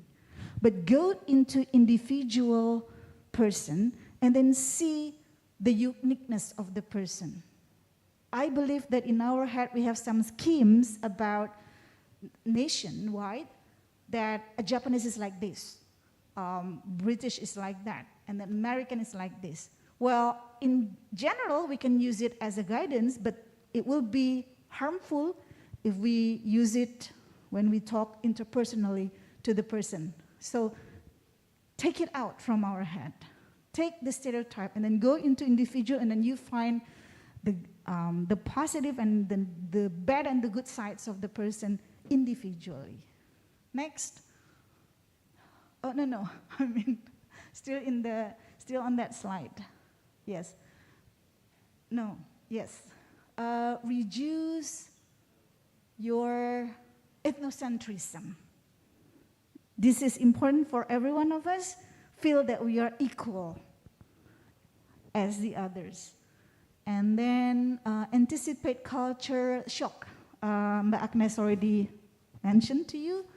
And then adjust your communication. Somebody asked, how do we learn about others' language quickly? My answer will be 3. 3P. How do we adjust our communication with other people? The answer is 3P. Practice, practice, practice. I was an English teacher before I joined Universitas Indonesia. There's no way that you can enhance your communication skill without practicing. Practice, practice, practice. When, every time, everywhere, you have lots of Indonesian people. Practice it and then read and then see and then watch the movie and then learn about the slangs and then adjust yourself with it. You will be successful. And that's it. That's how you improve intercultural communication. Next slide. All right. You can read it yourself at home. I believe that the community will give the slides to you. So I have given you the general guidelines, and then these are the specific strategies that you can use in order for you to be successful in your intercultural communication that you're going to go through in the next semester or in the next few years here. And I think, is that all? The next slide? Okay, these are my references, and next slide. Next slide. Oh, I still have the last one, actually, the thank you one. Is it? Oh, okay. Enjoy your intercultural communication experience. Thank you. Thank you so much, Ms. Rosie, for your presentation. As I expected, this really opens a new and wide perspective, especially for me as an Indonesian, a person with Sundanese and Melayu blood but can speak nor understand both languages. Now we will open another Q&A sessions. For the students here, please raise your hands, and for the students at Zoom, you can also use the raise hand feature. Okay, yeah, you over there, you can go and ask your questions. And maybe one more from the Zoom, yeah, if there is someone that wants to ask. I think one of the buddies wants to ask questions too. Okay, hello. later. So my name is Youssef Anajar. First, thank you for your presentation. So you listed a few elements of communication from the study of Gamble and Gamble in 2013. I just wanted to ask, because you say that it's mandatory to have people to then have communication that takes place, I wanted to know if, for example, user and software is considered as communication, especially in this era of artificial intelligence and even software to software. Thank you.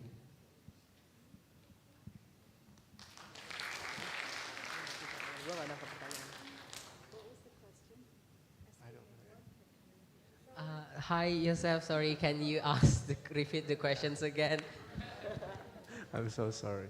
We're so sorry.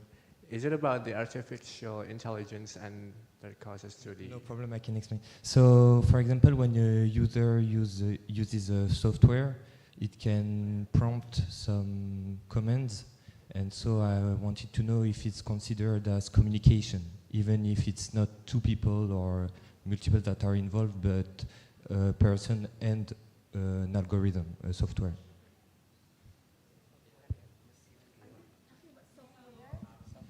So, for example, I don't know, like an application.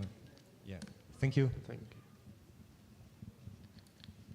you. Right, so correct me if I'm wrong, but are you asking whether software or using computer language is communication? Yes. The answer is, of course, yes.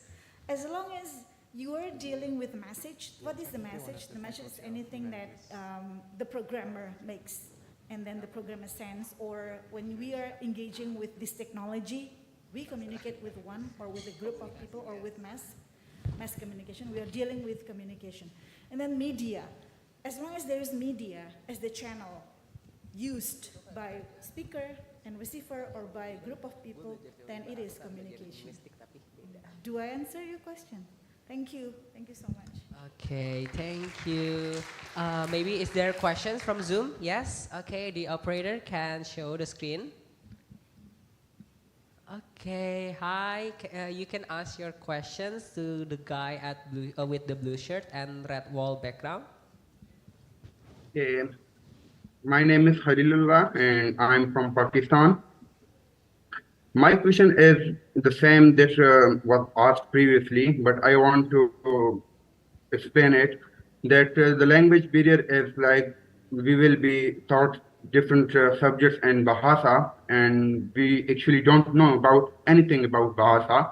So, and there is also a contract bound that we should leave Indonesia after we are graduated.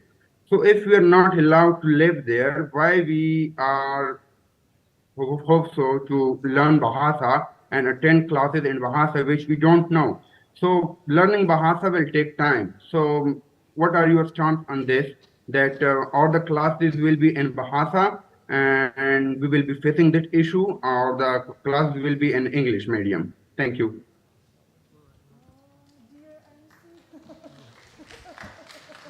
I'm sorry, can you repeat your question more specifically and short? Okay, the question is that the language of instruction during classes will be Bahasa or it will be English, because learning Bahasa takes time and we have not that much time to learn Bahasa for years because we don't know actually about our native language in detail, like we speak Urdu, English. We don't know when we are speaking that for a long time, for 25, 27 years, and we don't know about that in detailed way. So how we are hope so to learn Bahasa and take classes in that language and learn that. Okay, thank you. Now, I think I get what you are asking. Thanks for the question. If I'm not mistaken, you are asking if in the class, are we using Bahasa Indonesia or English? As far as I know, international students may choose, depending on the study program that you are joining, you can choose the full program in English, which is in the international class that every faculty, I think 7 or 8 faculties have. Otherwise, if you want to choose the full-time study in the regular classes, then, well, you will be told before that you must use Bahasa Indonesia. But the lecturing in the regular class program is Indonesian language. If you join the international class program, you will be facilitated. All the classes are in English. Am I right? Yeah. I hope that answers. Okay, thank you so much, Miss Rosie, for the answers. And I think, but unfortunately, I think yes, the time that we have now is already over. We will go to the next sessions. Once again, thank you so much, Miss Rosie. Thank you, everyone, and good luck. All right, Rakan. Now, the next sessions that we'll be talking about is related to these questions that I will ask you. Okay. Have you used any facilities in Universitas Indonesia? Well, yeah, obviously, since I'm one of the students here, I always take the yellow bus or beacon, as you may know, to my faculty every day. Have you guys used beacon before? Yeah? Yes. And what about the students' activities here? Have you attended anything? Well, certainly. I'm currently participating in a journalistic organization named SUMA, or Suara Mahasiswa, if the buddies know, as their audio and visual team. Well, if you guys are curious about our facilities and student activities at Universitas Indonesia, I delightfully invite Mr. Badrul Munir as the Director of Directorate of Students Affairs Universitas Indonesia to say thank you.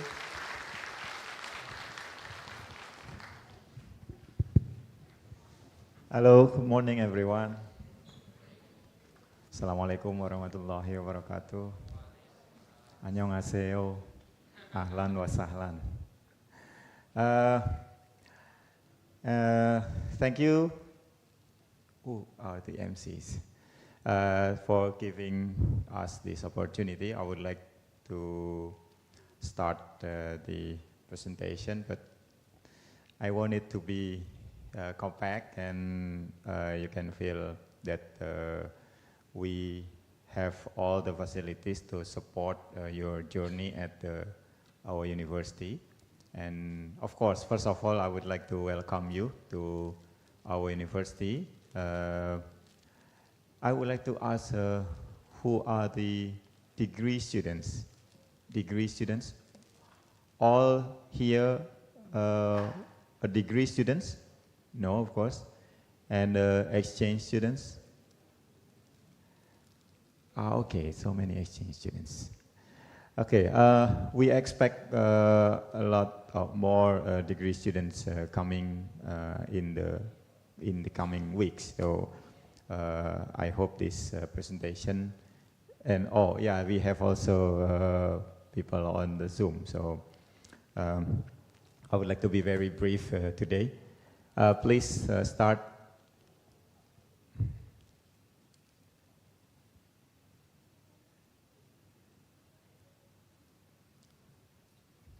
Presentation.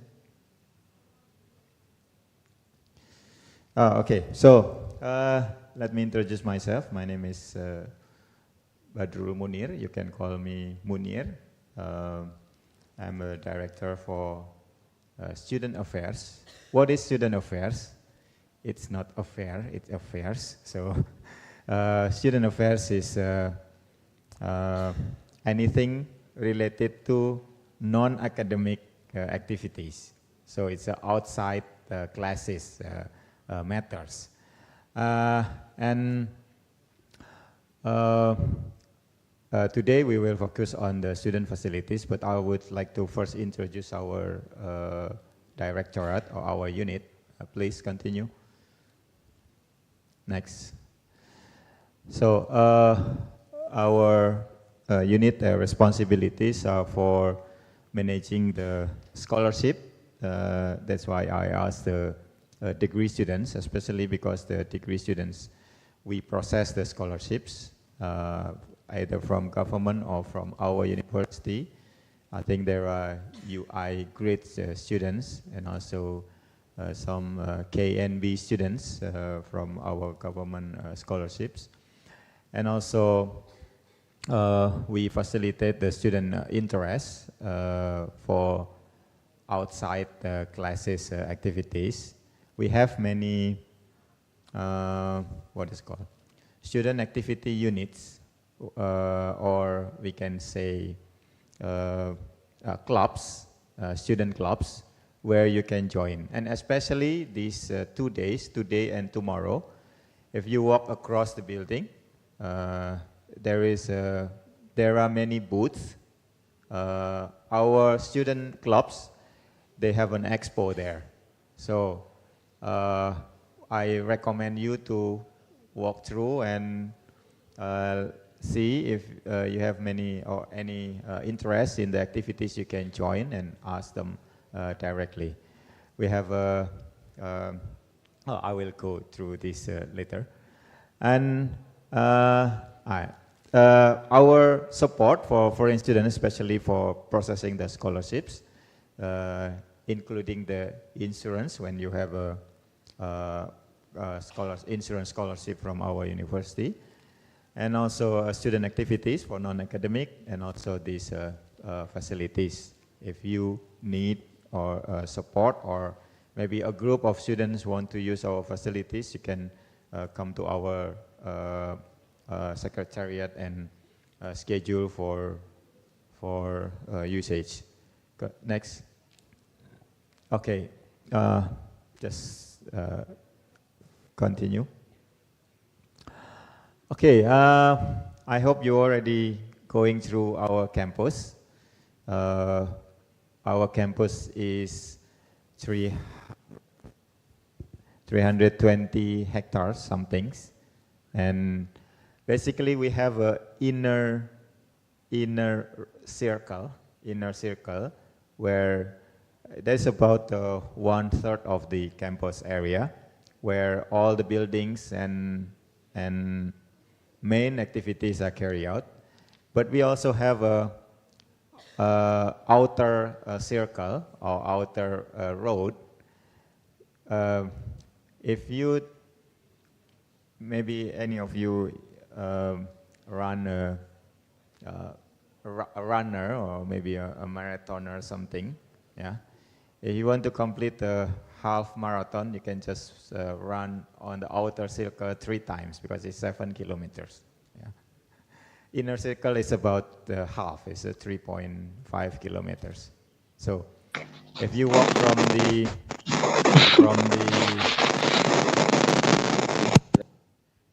from the dormitory to here, maybe that's about 3 kilometers. Yeah. Okay, and we have 7 lakes.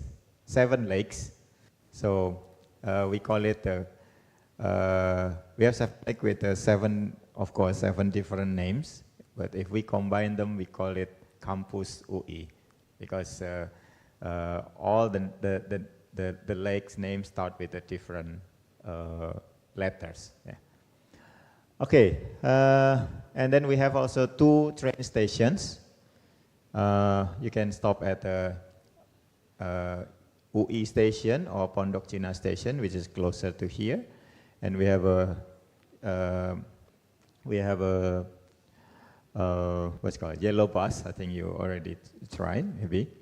But we also have we also connected with the Jakarta transit bus, the orange bus from the main station. Main bus station near the dormitory. So I hope you can explore more of our campus, and yeah, especially in the afternoon, there are many spots where students gather or just enjoy the scenery, especially around the library. It was a new library, but a central library now. Next. So, for the overview of the facilities, we have a free Wi-Fi. It's not directly connected, so you need a SSO. I hope you're an SSO, single sign-on account. Basically, we give SSO account to all students, and you need to connect through this SSO, or you can also use the EduRoam account. And then, yeah, we have a library, the clinics. We have one big hospital just across the building, behind this building. And we have a student health clinics.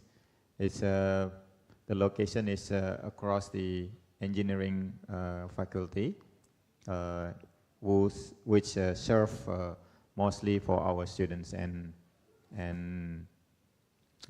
staffs. Yeah. And then I will just go, we have a yellow bus, we have a, what is called this? Yellow bicycle is not exist anymore. We still have some, but not for transportation anymore, regular transportation. The yellow bus now is replaced by the beam. I think if you already try the electric bike or electric autoped. And then the dormitory, the main hall for graduation, a mosque, gymnasium is basically a basketball hall, and then a stadium, a soccer or football stadium, and then Puskiwa or student center activities, and then the CDC is Career Development Center, and the library, which has many access to public publications or database. Yeah. Next. And then some sport facilities. I think it doesn't look nice in the picture. I think you have to go directly and feel and try. We have a stadium, gymnasium, tennis court, hockey field. It's not a synthetic hockey. I think it's more like a mini soccer field. So we have also a place for training like taekwondo or karate or table tennis and so on at our student center facilities. Next. This is the building of a student activity center. The location is behind the stadium. So you can stop at the next stop after the stadium. Yeah. And it's basically 3 buildings or 4 buildings, and the new buildings is on the back. You can just enjoy the public space there, and also some auditorium and rooms for meeting or student activities, and also rooms for arts trainings. Okay. Next. Here are the insights, overviews, some multi-purpose rooms, meeting rooms, and so on. Next. Okay, so I will list some student activity units. This is basically the student clubs. Yeah, we have arts clubs, like marching band, the choir, vocal groups, the dance, sport dance, the drama club, symphony orchestra, yeah, and also the traditional music clubs, and also these some others like science or studies club, yeah. I think I cannot explain in details because it will take more time. So basically, you are free to join, and again in these 2 days we have an expo just across this building together with all the new students. So you can just overview. Even they bring a horse today also to come because we have an equestrian club. Yeah. Okay, so basically it's, we have science, arts, sports, martial arts, and then religious clubs also, environment activities, clubs, and so on. Next. Here are some example of student activities. We host many international students, and in a form of conference or workshops or going to some places for social activities and also cultural activities, and basically we have a support to facilitate international students. And next. And also we have, this is one of our focus also, we encourage our students to build their competence, yeah, and also to compete in any kind of competitions through even national or international events. So often we have a national or international competition events at our faculty, at our university, and we hope that you, international students, can also participate, like maybe presenting your experience from your country, so our students can also get benefits of your presence here, and you also get the benefits from the interactions. Next. Okay, so that's basically the last thing, and I would like to add some message to close this event, especially for the degree students. I think you have to first focus on your academics because you come here for getting your degree or fulfilling your main purpose to study here. We have several issues with the foreign students, but of course we do not want you to fail in the studies, because we have around 200 or 300 degree students at our university with scholarship, especially with scholarship, because the scholarship come from our university or our government. So all of us, not only the students, but also us who provide the scholarship, must be responsible with the fundings. Yeah. So first is focus with academic, yeah. And then the second one is keep or maintain your healthiness, yeah. Because here, of course we have a hospital, we have clinics, but maintaining healthy life and a healthy habit is paramount to achieve your success in the studies also, because especially with the communication or language barrier, sometimes it's not easy when you get sick.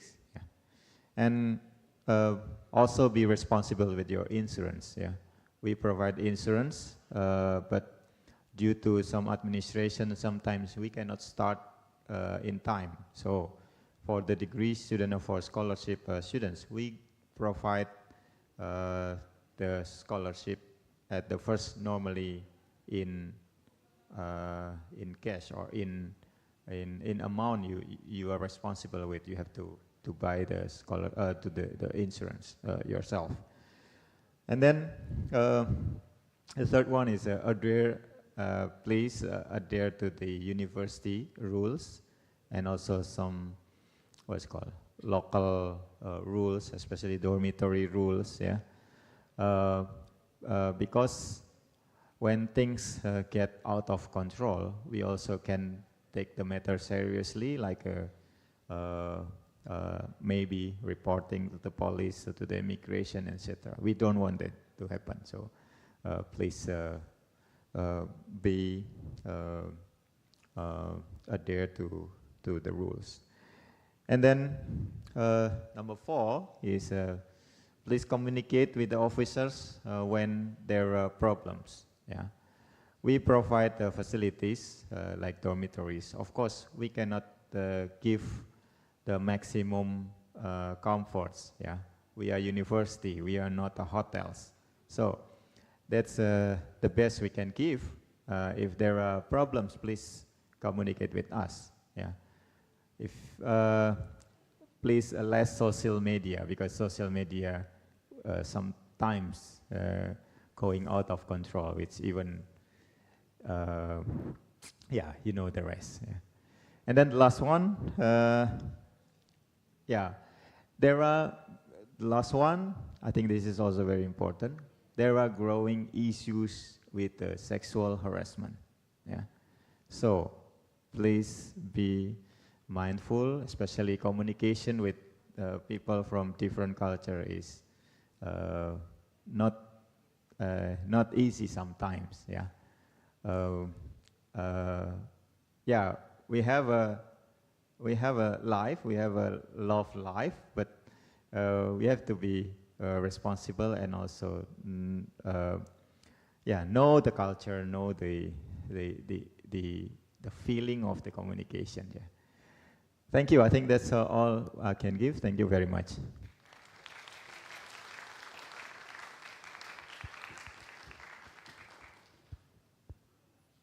Questions? Yeah, thank you to Mr. Badrul Munir. Now I will let you guys, the students, to ask any questions should you have it. I'm sure maybe you're curious about the facilities or joining the student activities here in Universitas Indonesia. So please your hands.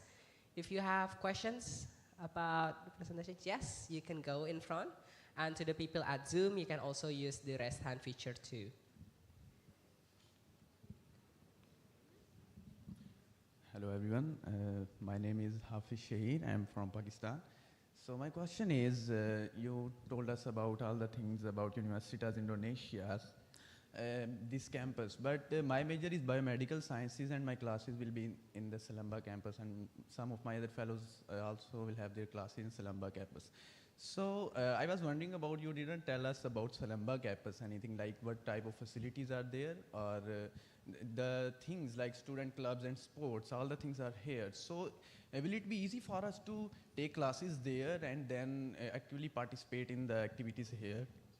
So I want to know about this thing, like how will it be easy for us to do the activities here, like student clubs, participate in sports and cultural activities, and take classes there.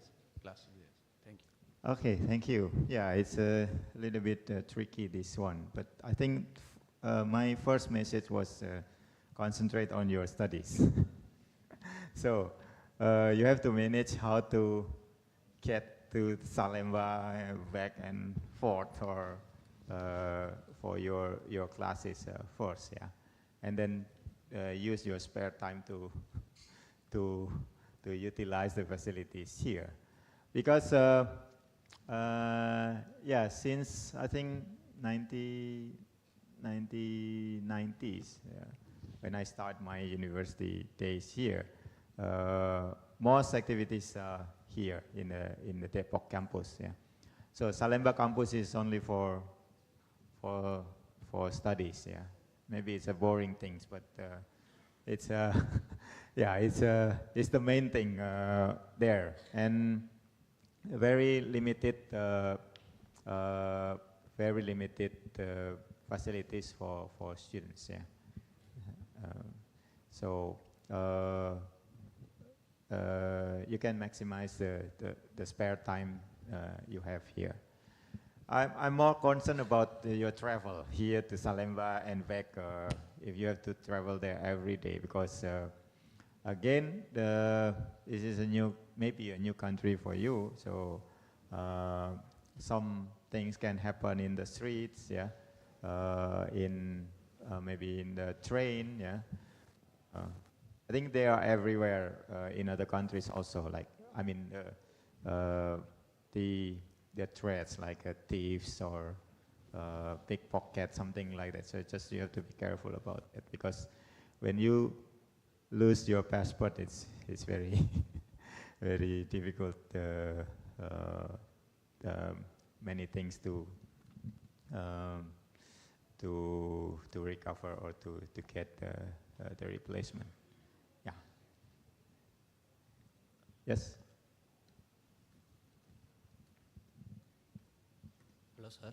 Myself Kanan. I'm from India. I'm going to do the program in research terrorism studies. My question is on like my campus is located in different locations. I don't know, Salamba campus something. So first thing I'm worried about my travel, how I'm going to travel from this campus to that campus. Then can you please address on if something happened on outside the campus and how we can contact? Is there any emergency contacts? Still we didn't receive any local how to contact. For example, you address on the passport issues. If someone taken our passports, where we need to complain or where we need to contact. We don't have any emergency contact yet. So can you please address on this matter? And another question is like for people like from Salamba campus, is there any financial burden? Because we are getting scholarship, but people who are staying in this campus, they might be roaming around inside the campus. They didn't need to spend the specific financial amount for the travel alliances. But for us, from this campus to that campus, we need to separate our scholarship for financial related matters for travel. So can you please address on this matter, how we are going to deal with this? Thank you, sir. Okay. Yeah. Thank you. First, for the emergency contact, of course, you can always refer to the international office. They can take care of emergency things, yeah. Or our what is it called? We have units at the university who are responsible for the security of the campus. I think after this, I will talk to the international office to provide the emergency contact numbers for everyone, so they can refer. Yeah. But basically, since foreign students are our priority, especially for safety, for security. So whenever you have issues, just inform the officer or your buddy. They can also. Most of us know where to report, and then what are the emergency actions need to take, something like that. Yeah, that's the first thing. And then the second things, unfortunately, we provide the scholarship as is.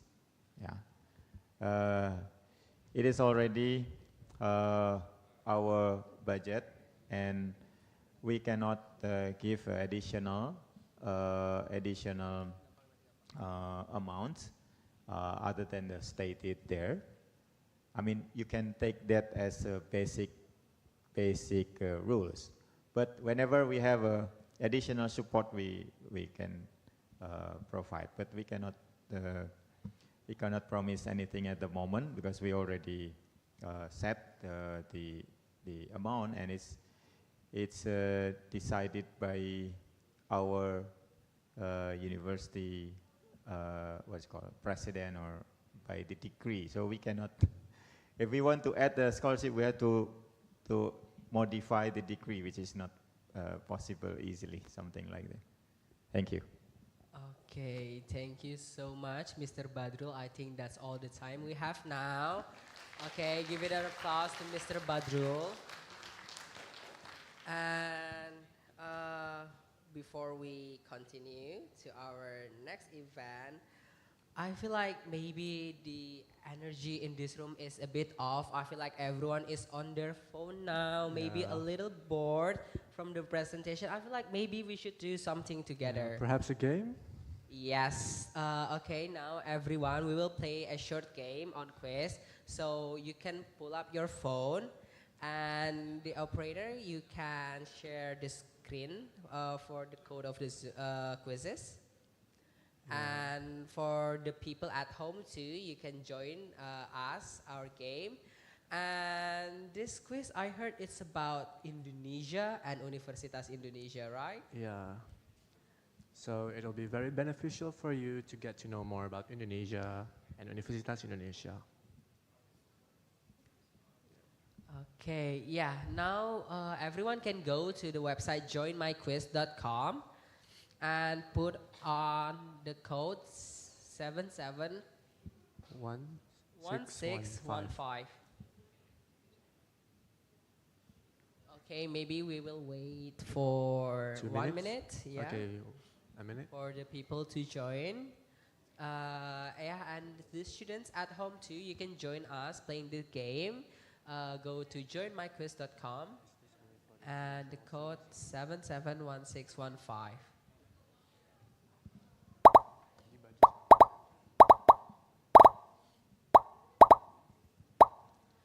And for the buddies, you can join the game, but maybe let the international students win the game. You can see the questions and answer it maybe incorrectly.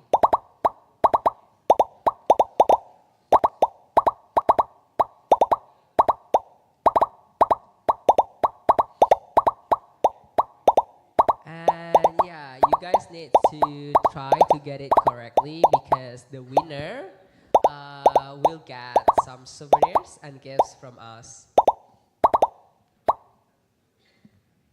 Okay. Do you know what kind of souvenirs that they'll get? Well, it needs to remain as mystery, right? Okay, I think we can start now. Yeah. If you guys can join later, but we can start now.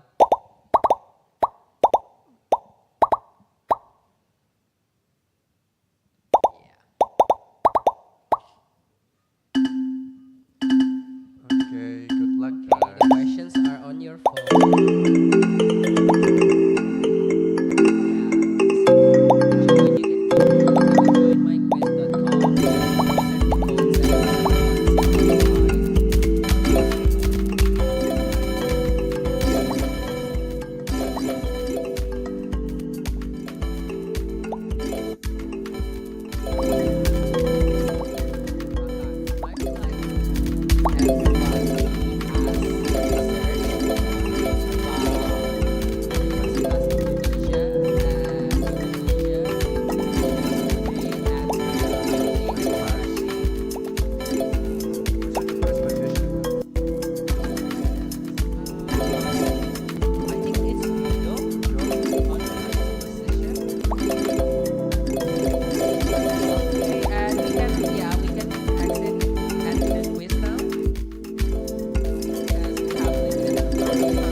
experienced some difficulties from the operator team.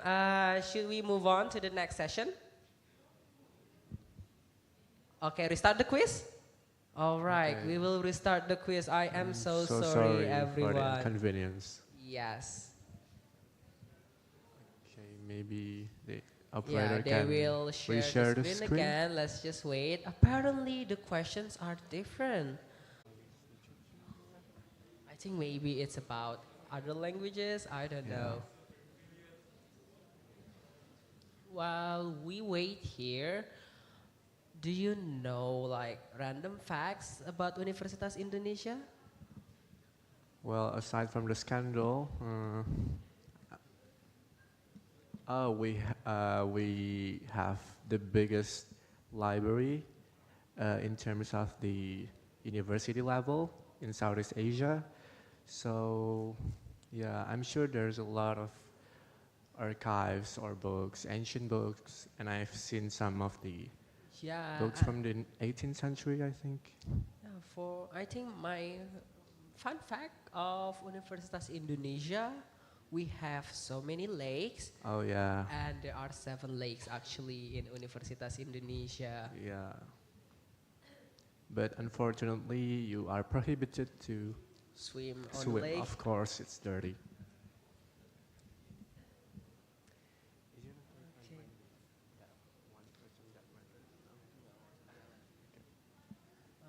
Okay. Hi everyone. Okay, to the buddies there. Okay, the operator, can you share the screen now to start the quiz?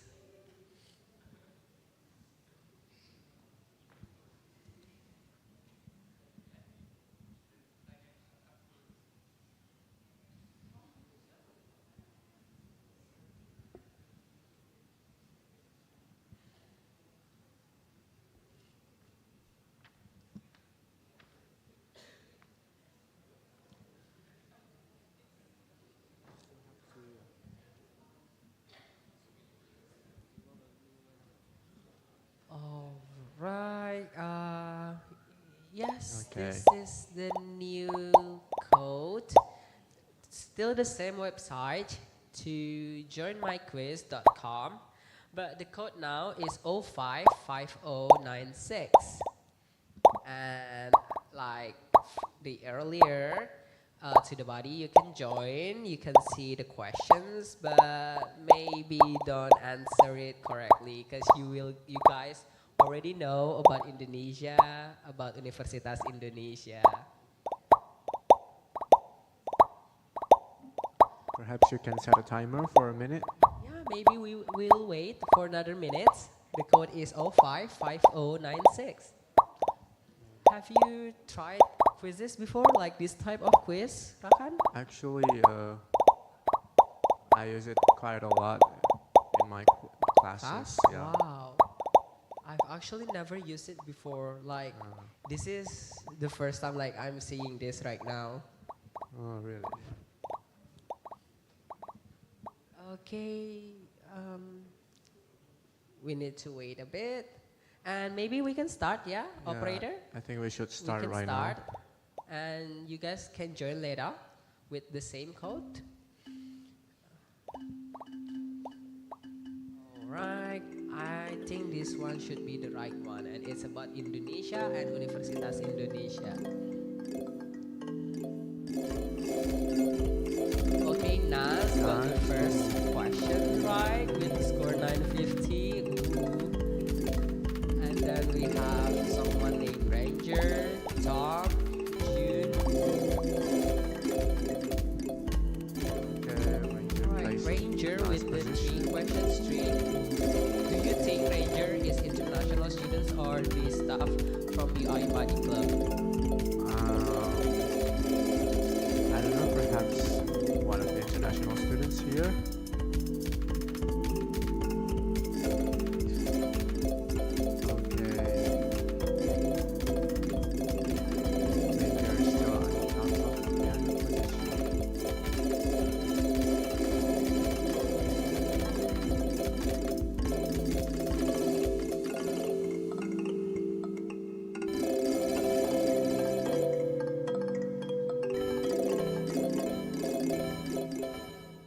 Who's ngakak bejil? Right, maybe to the operator, we can end the quiz now and see who are on the leaderboards. Okay, maybe, yeah, we I think ngakak bejil is one of the buddies. Yeah, ngakak bejil is one of the buddies, right? I already told you guys not to answer it correctly, so who is one of you who answered the quiz correctly? Okay, we will have a talk after this. Okay, yeah, to the operator, I think we can end the quiz now and see the top 3, perhaps the top 4.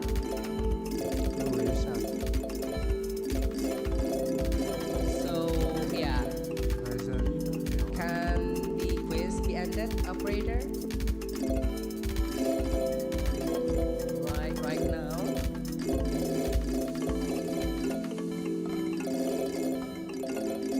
Yes, and the quiz, please.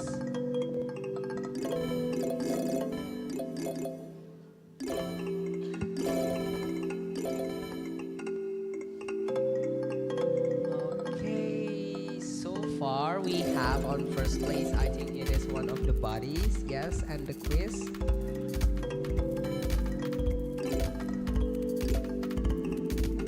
And on first place we have Chang In Yong. Second place we have Mazarino Neil. Yeah.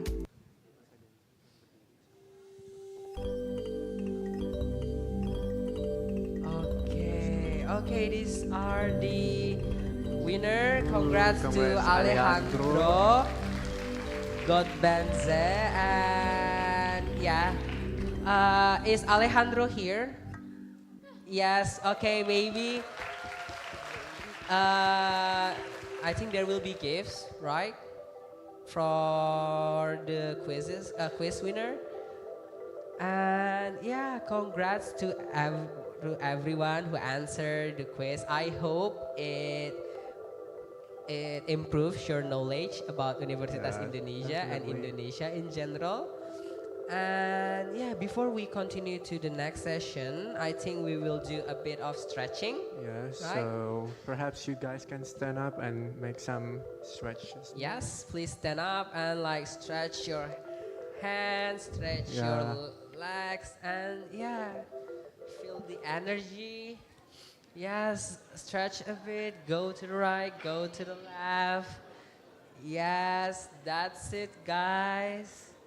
All right. If you want to go to toilet, it's fine. And yeah, I think that's enough. If you feel you're already stretched, you can go sit back down, and we will continue to the next session. Yep.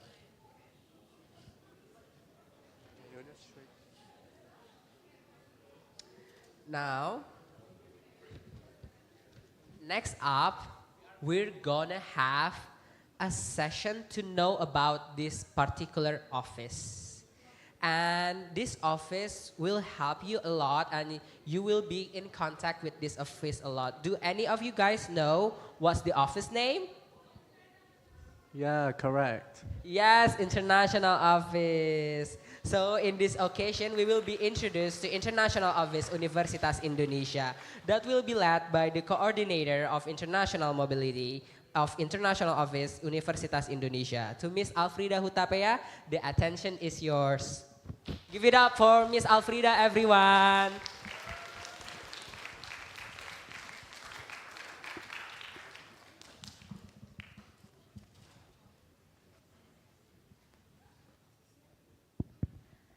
Hello.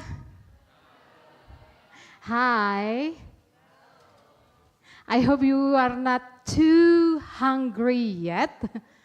Yeah, please hang on with me like in 15 or 20 minutes. You guys can do that? Can, yeah? Okay, you got no option. You have to hang on. Okay, so I just gonna give a short, well, there will be actually two persons that gonna give you the presentation. It's gonna be me and my colleague.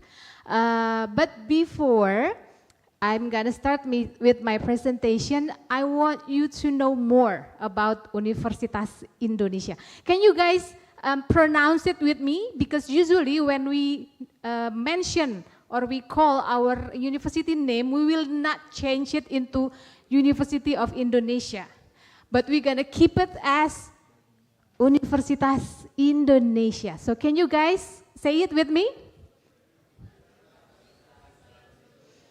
Nice. Okay, so what do you know so far about this green campus?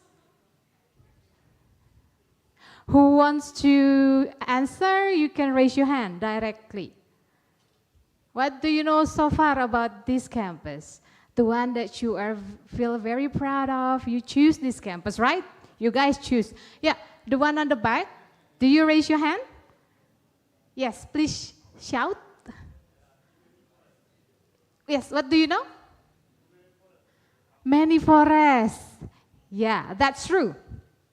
Actually, Universitas Indonesia is the first university that initiate, well, when everybody competing with the academics, of course academic is important, but Universitas Indonesia is the university that create the ranking for university about sustainability. So you are very correct, sir. So actually that is the commitment from the university that they will keep 1/3 of the total area as a forest.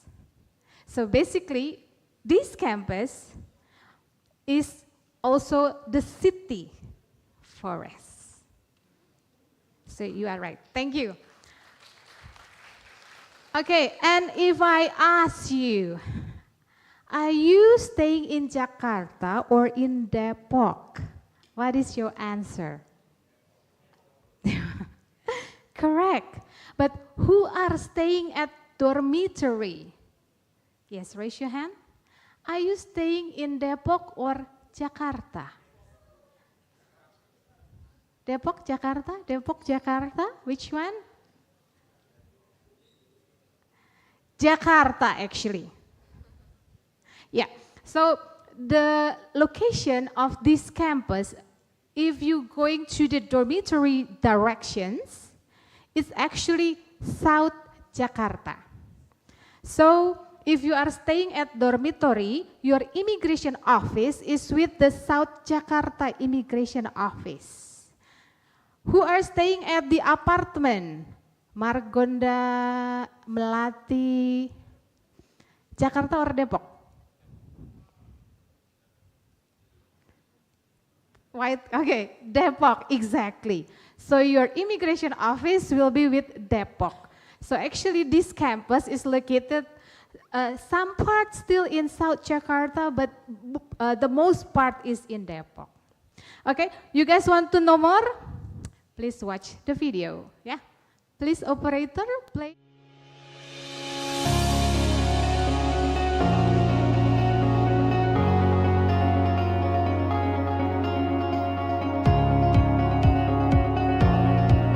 For many years, Universitas Indonesia has been recognized as a world-leading and globally respected research university.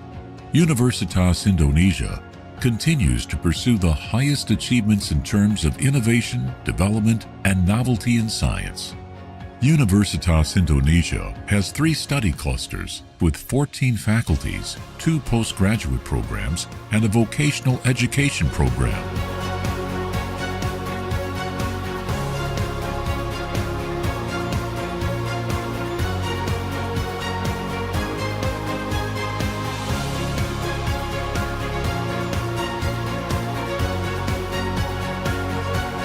During the COVID-19 pandemic in 2020 to early 2022, Universitas Indonesia has established a health-promoting university program that enables student involvement in controlling and promoting health to their cohorts. Universitas Indonesia has succeeded in becoming the best campus in Indonesia and keeps pushing itself constantly to be in the high rankings of world universities. In addition, Universitas Indonesia has conducted research collaborations with many institutions, foreign partners, and universities. In 2021, more than 2,000 Universitas Indonesia students participated in student exchange programs abroad, as well as more than 1,000 inbound students studying at Universitas Indonesia. Not only students, but lecturers also go on inbound and outbound teaching visits. More than 800 lecturers teach at other campuses abroad.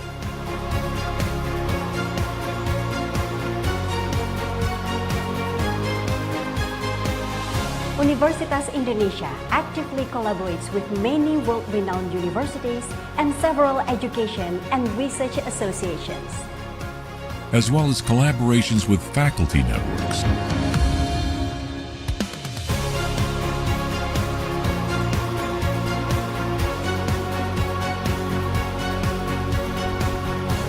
To get higher chance for you to win the competitions, you must develop your own personal capabilities beyond your academic qualifications. Being a UI graduate brings a lot of opportunities for me since I was shaped by great lecturers, friends, seniors, and organizational experiences, both academically and socially, which I'm really thankful for.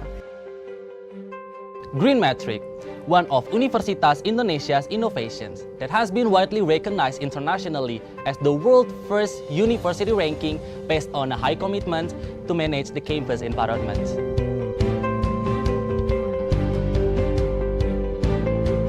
Universitas Indonesia needs to build constructive interactions between departments based on the principles of togetherness, transparency, accountability, responsibility, independence, and fairness.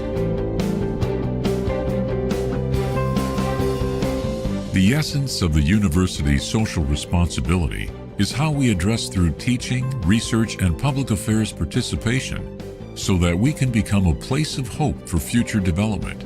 In addition, how does Universitas Indonesia makes a real contribution to the government through in-depth analysis related to strategic issues and national policies. Innovation and entrepreneurship are important components of Universitas Indonesia's intellectual ecosystem.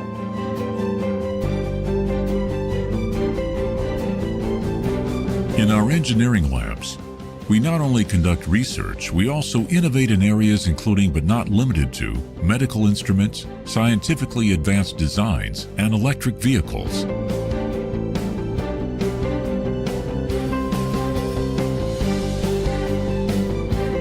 The process begins when University of Indonesia academics identify a problem and come up with a solution. University of Indonesia academics, who come from different fields of study, seek solutions through various research materials, research and creative innovation, until we find a solution to make an impact on society. We have built a startup culture over the past few years that inspires academics to have a problem-solving approach. And for more than a decade, we have been working hand in hand with government, state-owned enterprises, and private enterprises in empowering small medium-scale business sector and entrepreneurship development as a part of Sustainable Development Goal. We learn, we do research, we innovate, and now we are transforming.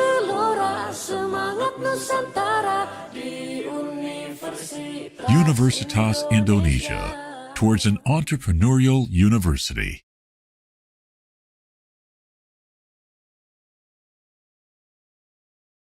Okay, so I hope that video give you more knowledge about Universitas Indonesia. What is our university color? It's very easy, you can guess. Can you guess? Yellow. And which one is our symbol, our logo? Can you point? Exactly. So this symbol, we call it Makara, guys. Yeah, can you try to say it? Makara. So actually, the shape is representing the seed of knowledge. Yeah, that is a very basic information about the university. But can we start with the presentation? Okay, so I want to give you a little bit information about the guidelines, to study daily life at Universitas Indonesia.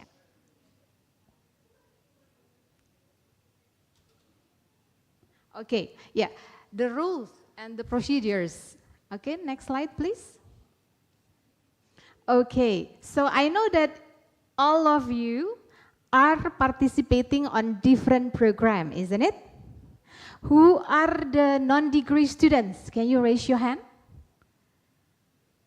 Non-degree means like student exchange, study abroad, and all scheme. Okay, thank you. You can lower your hand.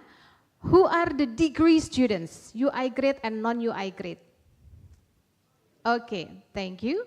Have you checked which one is your faculty? Do you know? What faculty?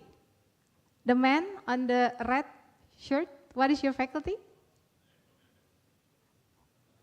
Economics. And you, sir? Okay. So make sure you know your faculty, it's very important. And what is your study program?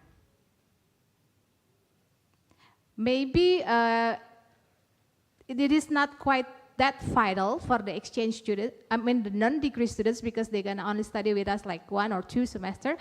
But for the degree students, you must know, okay?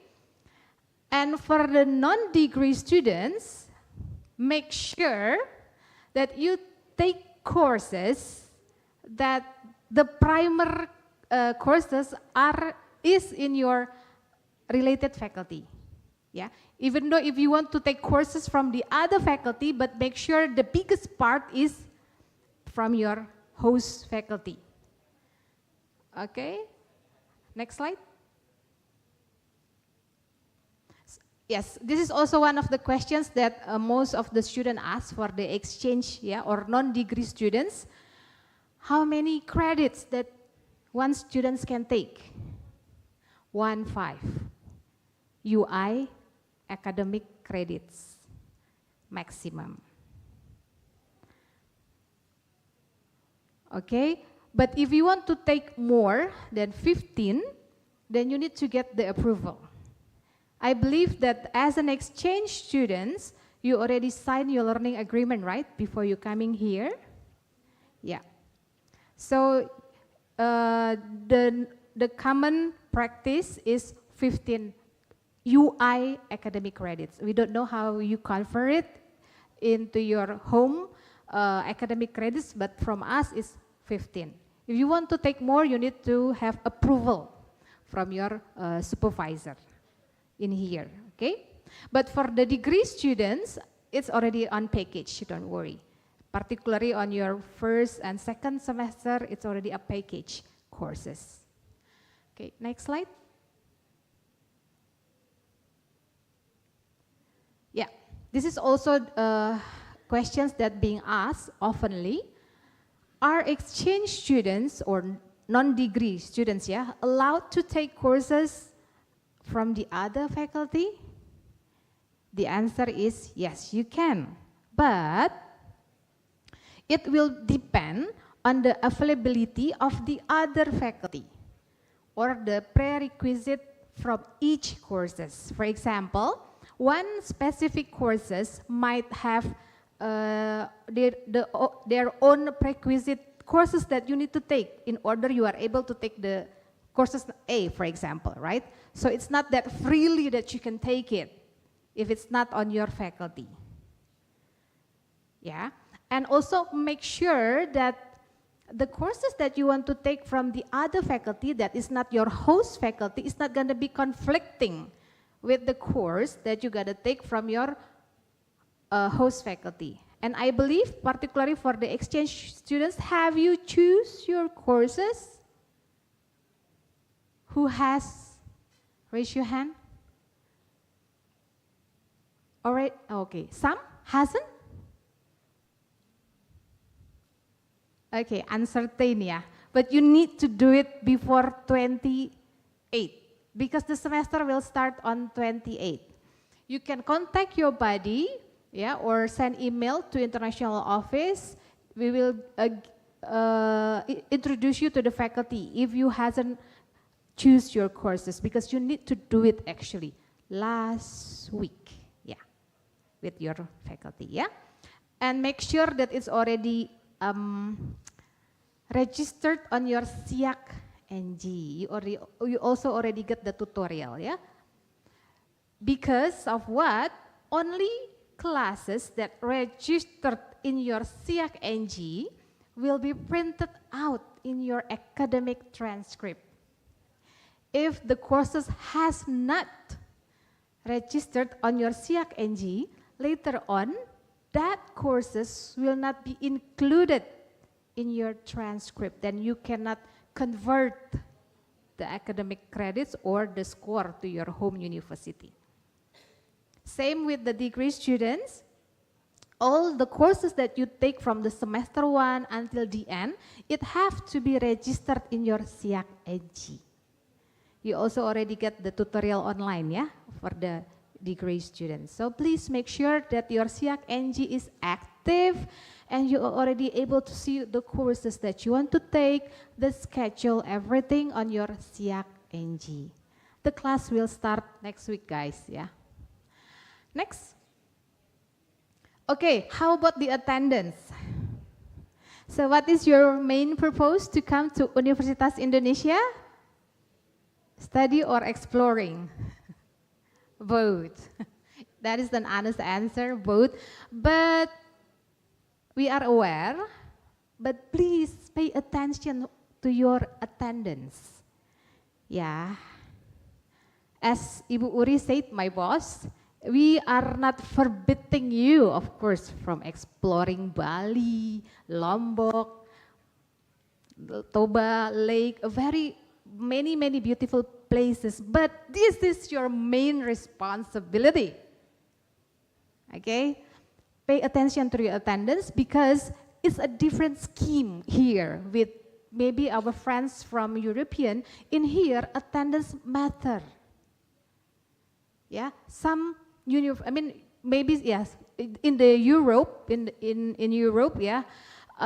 Maybe the lecturer, the professor will not count your attendance as long you attend the final test or the mid test or giving paper, submit paper. In here, no. If you are exceeding the maximum attendance, then you are failing on that class. Understood, yeah?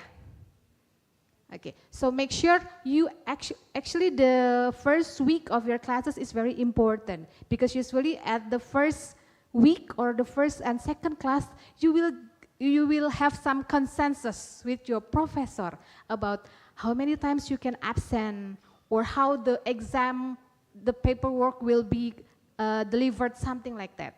Yeah, so this is actually very important for you to attend the first week of the classes. Next. Yeah, for the non-degree students, I know that maybe some of you need to rush to have your academic transcript for you to graduate or for you to able to convert your academic credit.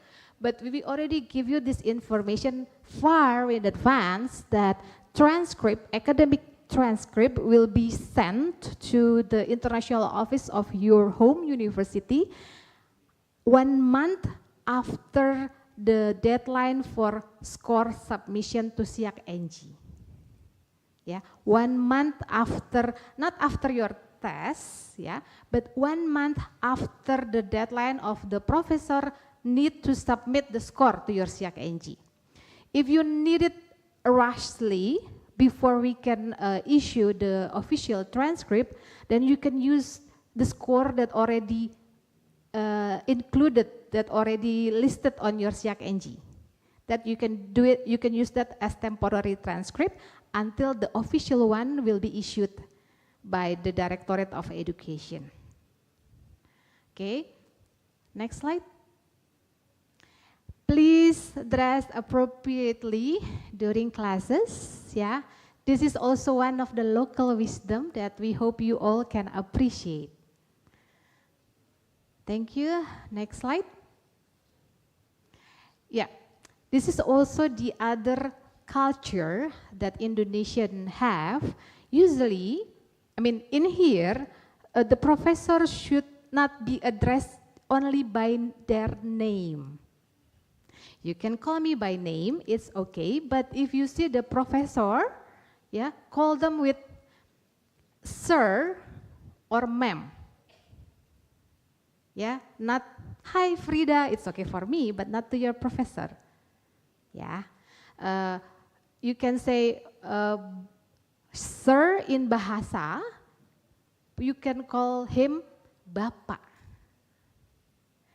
So, for example, Bapak Munir, the one that present from the Directorate of Student Affairs, Bapak Munir, not call him Munir.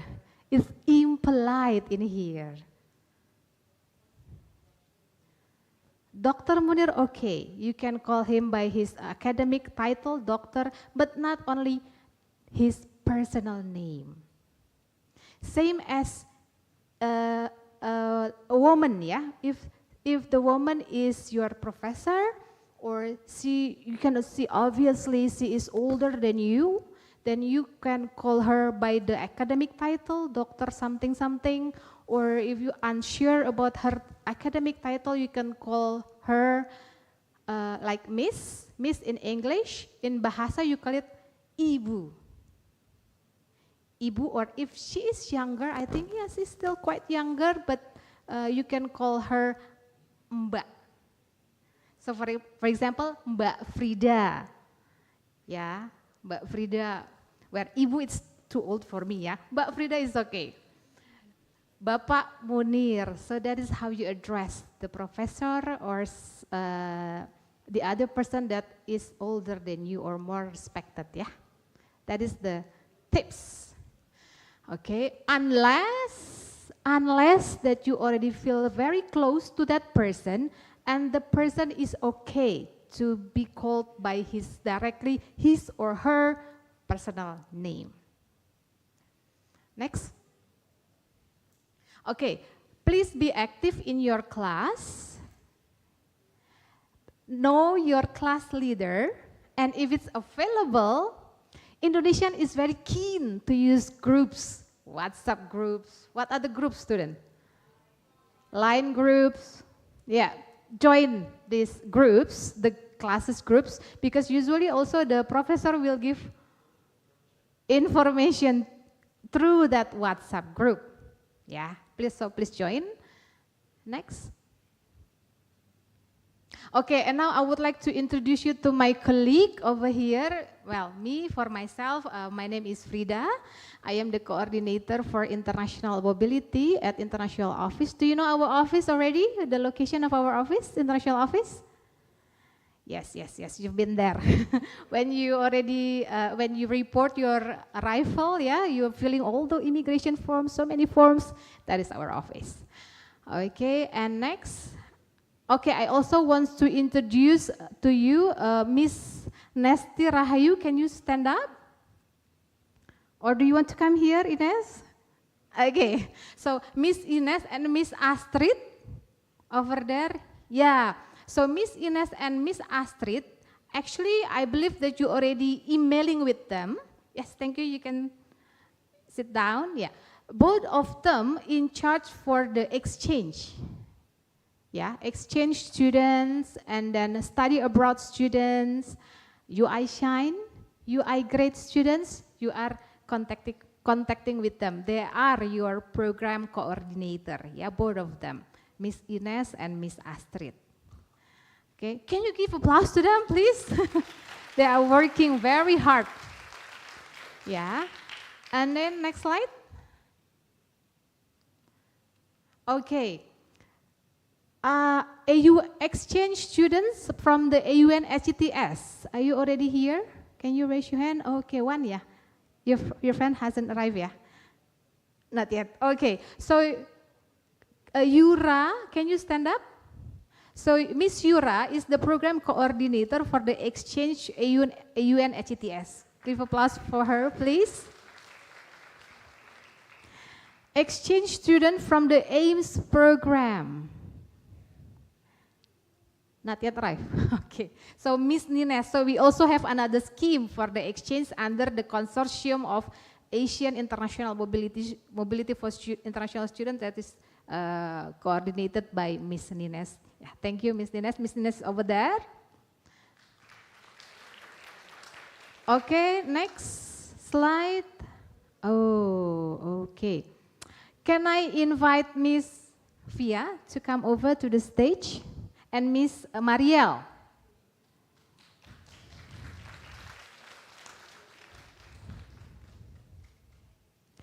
Yeah, so international students, do you already know who is your buddy?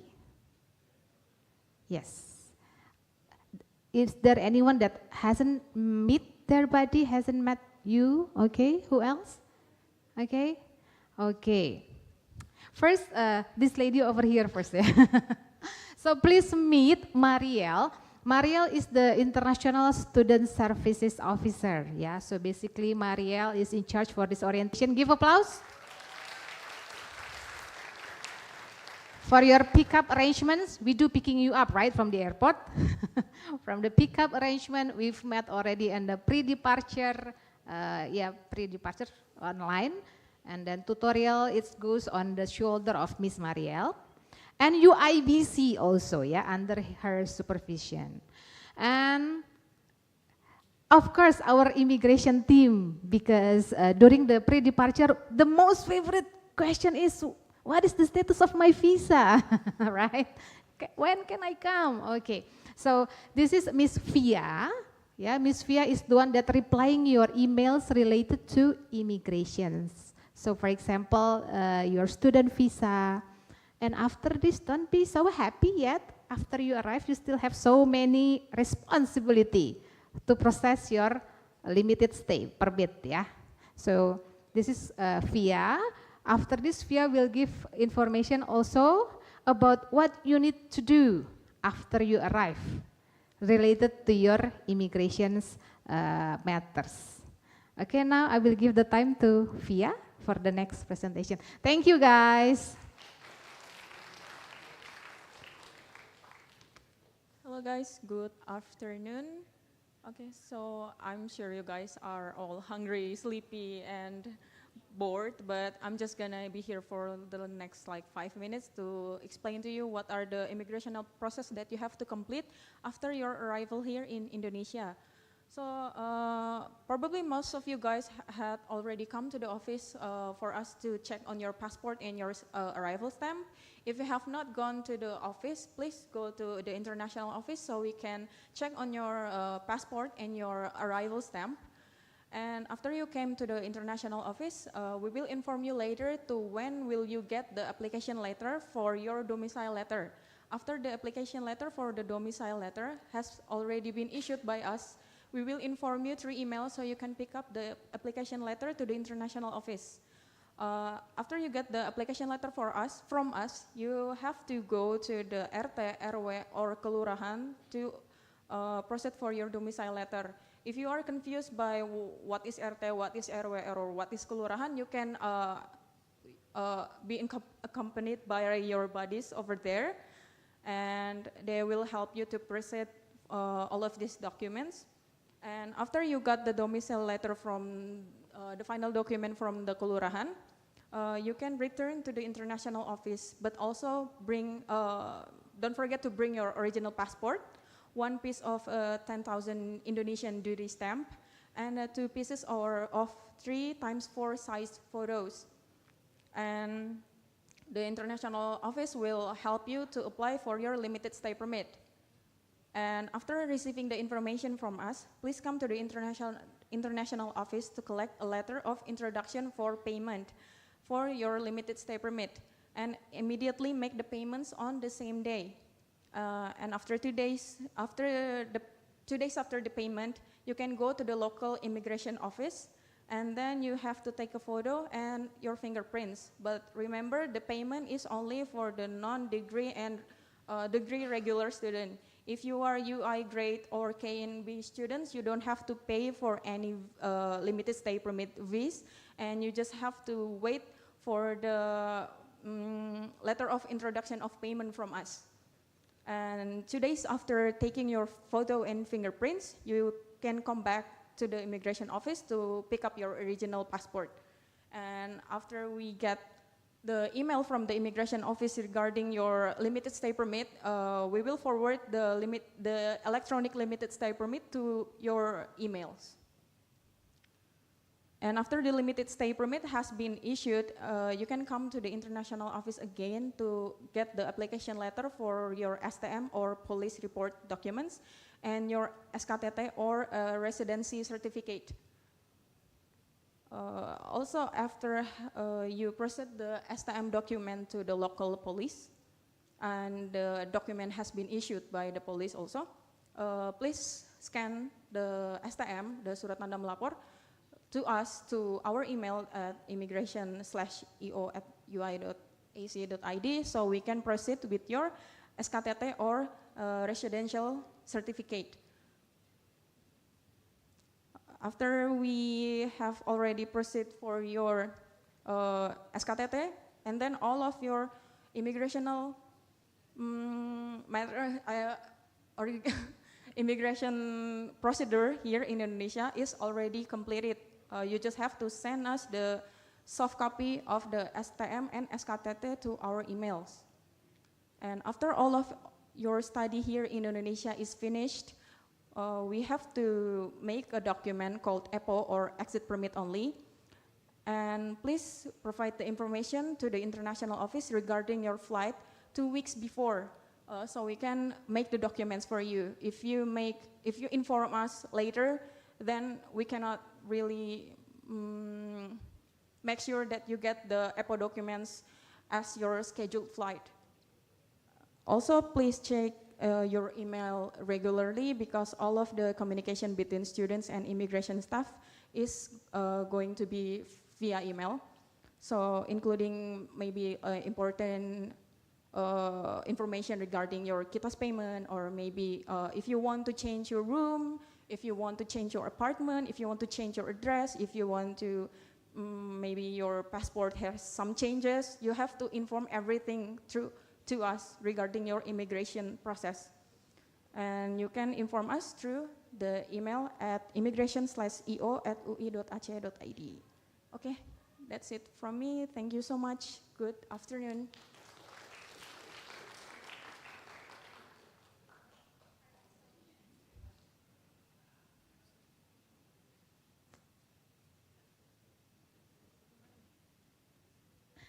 Okay, MC.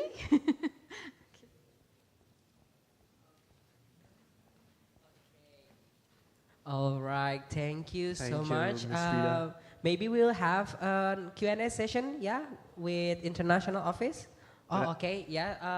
I think we can, to save some times, I think we should skip to the next session. And it is about policies and regulations here in Universitas Indonesia. Do you know about policies and regulations here in Universitas Indonesia, Rakan? Not really. And that's why it is very important for us to hear a presentation titled Information about Universitas Indonesia Academic Policies and Regulation. Without any further ado, please welcome Professor Dr. Vivi Fauzia, the Director of Directorate of Education Universitas Indonesia.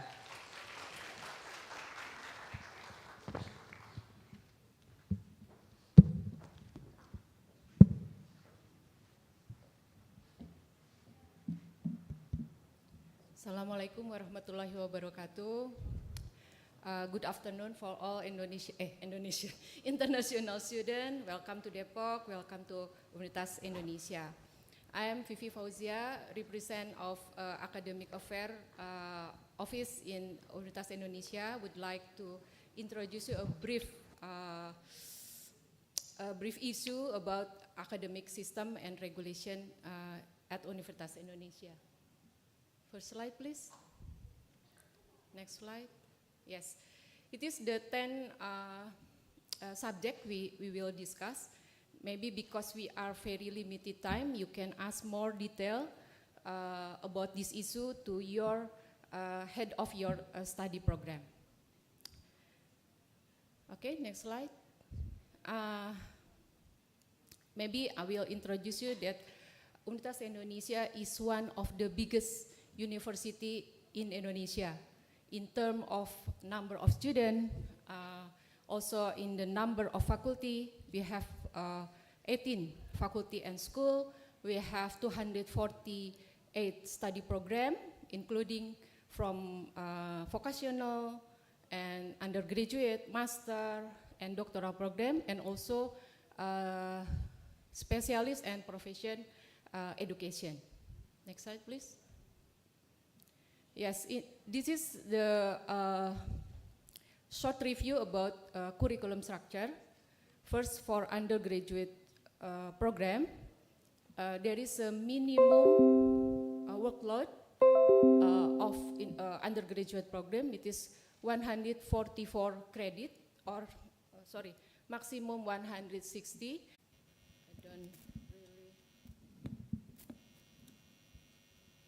The minimum, the normal length of study is 8 semester, but it can be taken minimum 7 and until 12 semester.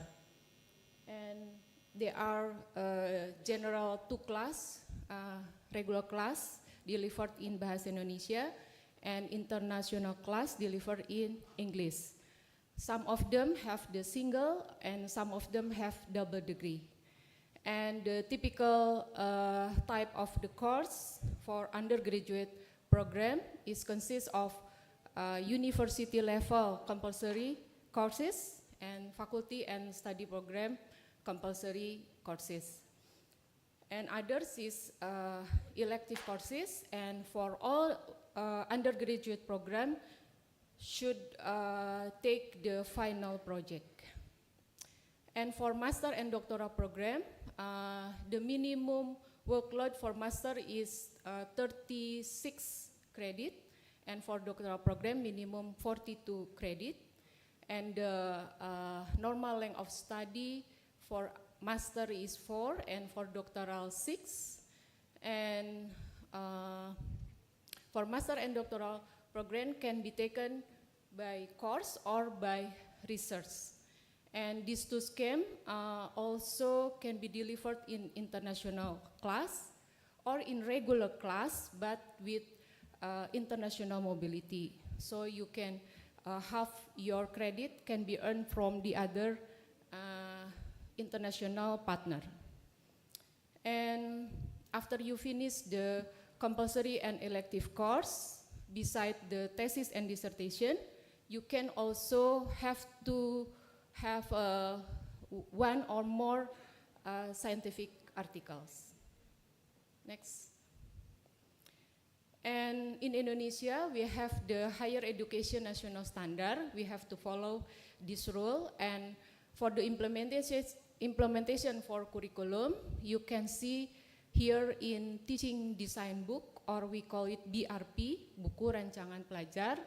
You can see here the description of courses and lecture plan, teaching method, and also assignment and exam method. Okay, next. And typically courses divided into 2 types. The first is structure course.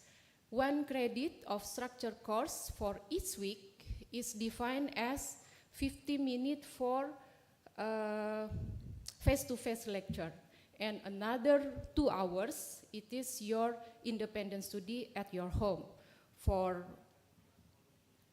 doing homework or other preparation. And the special course, it is the course without a structure schedule. So if not completed, students are not considered as fail or have to repeat.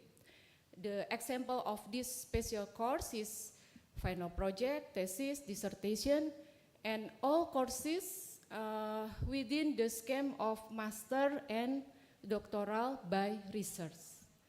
And 1 credit of this special course, also similar with the structure course, it means 170 minutes per each week. For each week, or equal to 45 hours for semester. It's 16 weeks. Next. And special for undergraduate elective course can be divided also into 2 types. The first is internal elective course. It is the elective course provided by study program. It is usually for preliminary course for final project or something special for develop your specific competencies. And the second type is off-campus activity. It is the student activity, we called it MBKM, Merdeka Belajar. It is the activity outside the campus with the partner such as other university, research institution, government institution, also industry. And typically there are 9 type of this activity, including student exchange, research, entrepreneurship, also military services. And 1 credit in this activity also mean 170 minutes. Next, please. And it is the difference, yeah, the brief difference between master and doctoral program. For the first is master by course. After you finish the compulsory and elective course, beside your thesis, you should have 1 paper accepted in an accredited scientific journal. The classification, the grading for this scientific journal is depend on your study program. And for master by research, the study will be start with literature review. And then you have to propose the proposal, research proposal, and after finish 50% of your work, you have to present your progress in research examination. And beside thesis, you should have more article, 1 article in national or international proceeding conference, and 1 article accepted in 1 national. If you lucky, maybe you can publish in international scientific journal. And for doctor by course and research is similar with master by course. After you finish the course, you have to prepare the research proposal and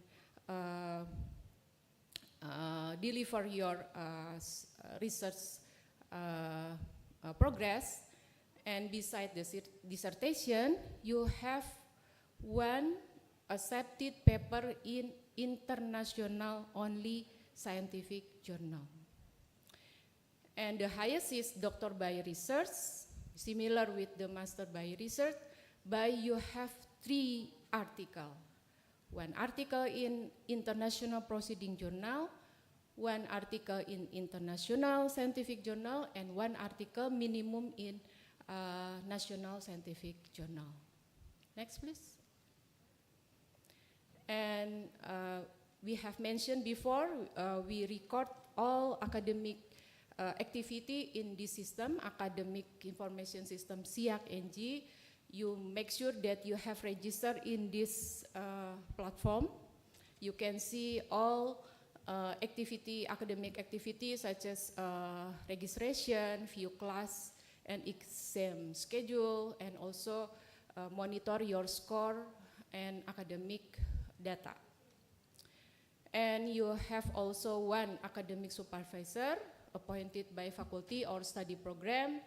And then you must aware about your GPA or IPS. This is the average of final grade for courses during 1 semester, because it is affected to the number of your credit can be taken in the next semester. Next. And this is the brief about grading system and exam rule. For undergraduate program, the course is considered pass with the minimum grade C. And for postgraduate program, minimum grade is B. And make-up exam are allowed only for specific reason.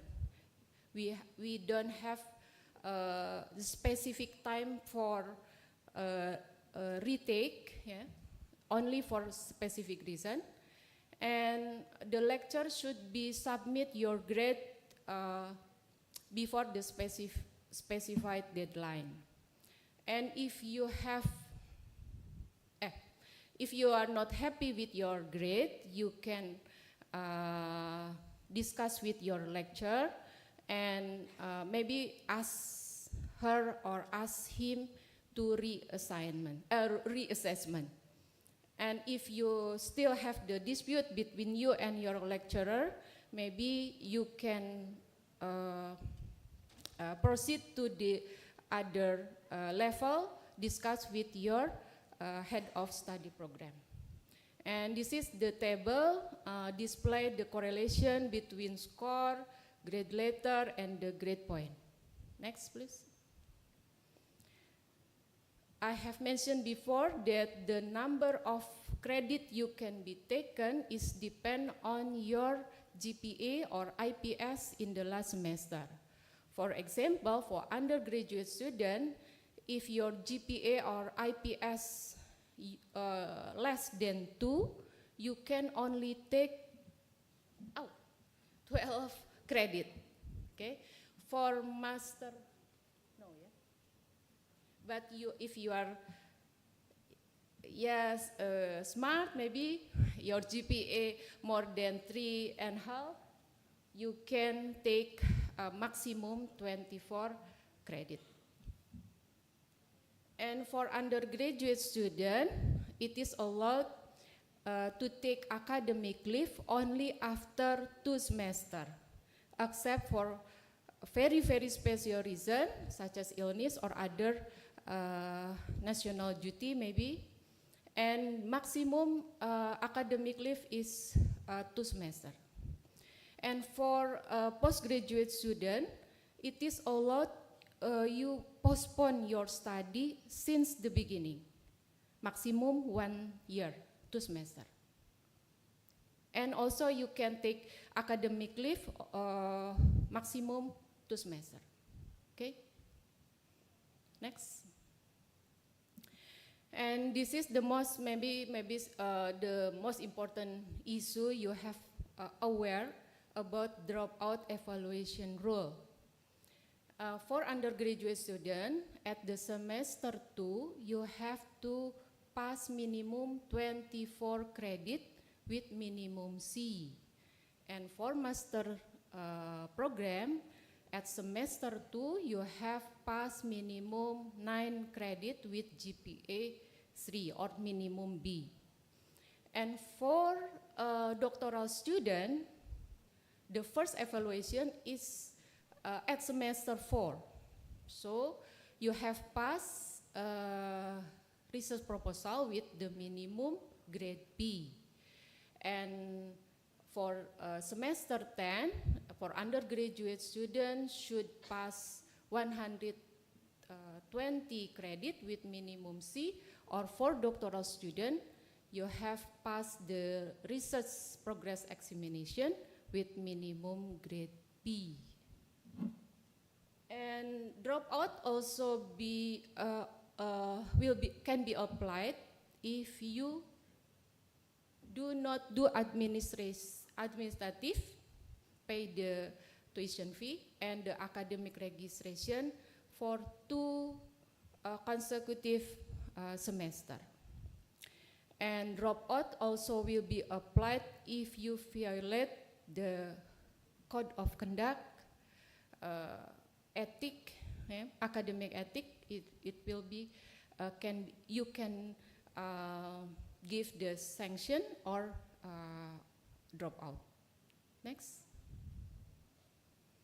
And the various teaching method at the University of Indonesia, and generally it is the student-centered method, and since last year we have full face-to-face session, but sometimes lecturer give in the hybrid system, and the minimum attendance, as the mentioned before, is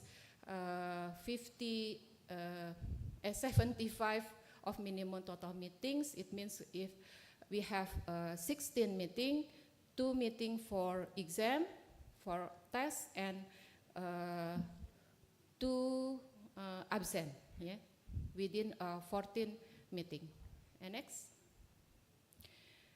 And this is the other platform for support your study.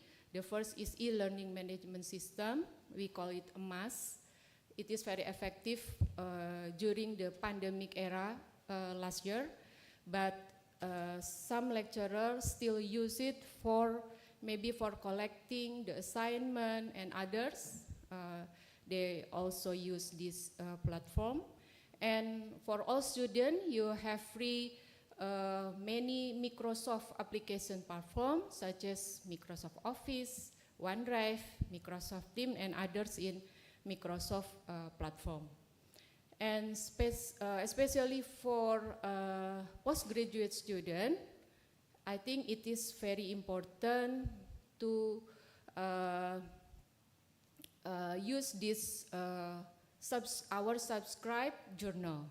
So many publishers we subscribe, such as Science Direct, RSC for physics, American Physics Society, and others. And you can access outside campus. You can access from your home or your apartment with the single sign on, yeah? Single account, similar with your SIAC NG account. And the last, next. And this is the academic quality assurance. In Indonesia, typically there are 2 types for quality insurance. The first from the national, we called it National Accreditation Board for Higher Education, or BANPT. And some study program also have the international accreditation, such as it is not the the last presentation, I think. Okay, such as this accreditation, yeah. And the full list of the accreditation status for all study program, you can check for your study program in this link. I think, okay, yeah, okay. That's all I can explain about this academic system at the Universitas Indonesia. If you have any question, maybe 5 minutes, maybe, MC, yeah? I think maybe we should just take a break, yeah? Okay. Yeah, looking at the time, it's already 12:30. So to everyone, we will have a break for 45 minutes. And to let you guys refresh yourself, eat your lunch, maybe get to know each other and talk with each other. And also maybe to pray for the Muslims here. Once again, thank you so much, Let's Ms. give an Pipi, applause to Dr. Thank you. Bye. Pipi Fauzia. for the amazing presentation. However, do not leave the area yet, and please don't forget to return at 13:15. Yeah, return back at 1:15. Because we still have various sessions after the break that I'm sure that will be beneficial for all of you international students.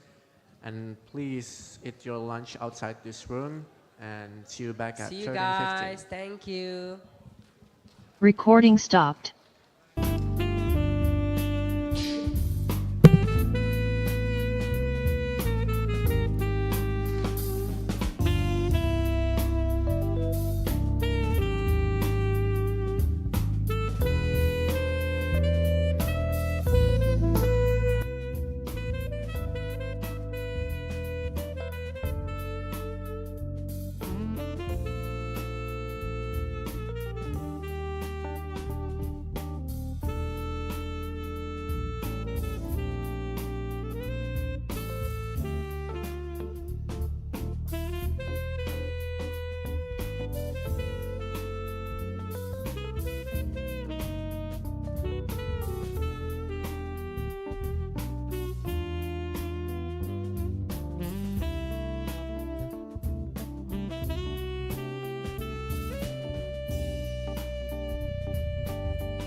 secara online di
back to your seats, and also to the international students too. And also I would like to welcome back to the students at Zoom. Welcome back. I hope you are still with us today, and also you are still excited and energetic for today's session. Rakan, what is next on our agenda? As far as I know, we will Recording talk in about progress. Universitas Indonesia Library. However, have you been there, Kiram?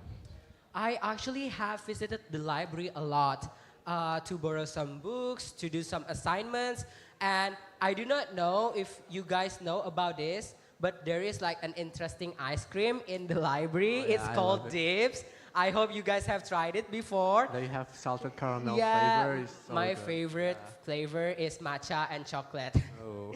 And there's also like amazing place too behind the library in front of the lake for you guys to hang out. Maybe next time I'll invite you. Well, I do often picnic like back behind there, so definitely. Yes, Well, but today we won't talk about Dips or the place. Now, Rakan? yeah, without any further ado, let's just give a warm welcome to Miss Maria from the To UI Miss Library. Dita Garnita SKMM Hum and Miss Mutia Anggraeni as Hum. Thank you so much. Give them a big round of applause.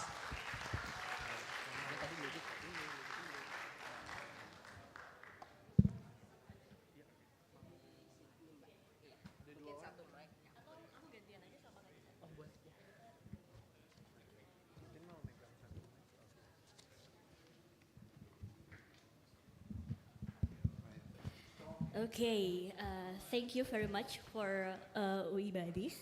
And good afternoon, everyone. Okay, good afternoon, everyone. Okay, my name is Mutia, as the Public Relation of Universitas Indonesia Library.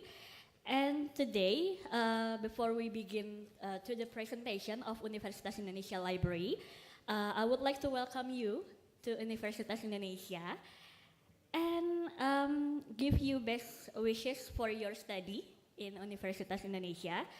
And today, as the MC mentioned before, we will introduce you to your library, to our library, Universitas Indonesia Library, about the facilities, the services, and also the collection.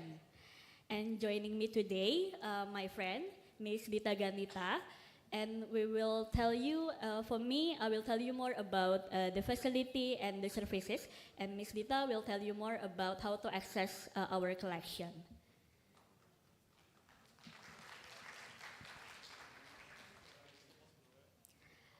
Okay, so to help you to follow our presentation, you may also view our materials on the link.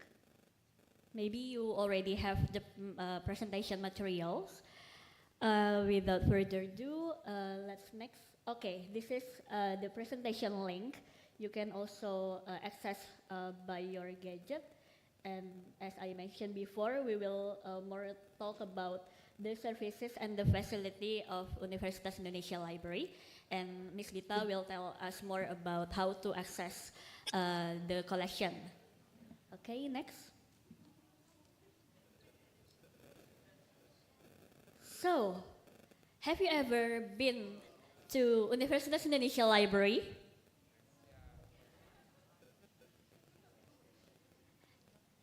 Have you ever been? No? Okay. So, this is the main entrance to inside the library. Okay, next.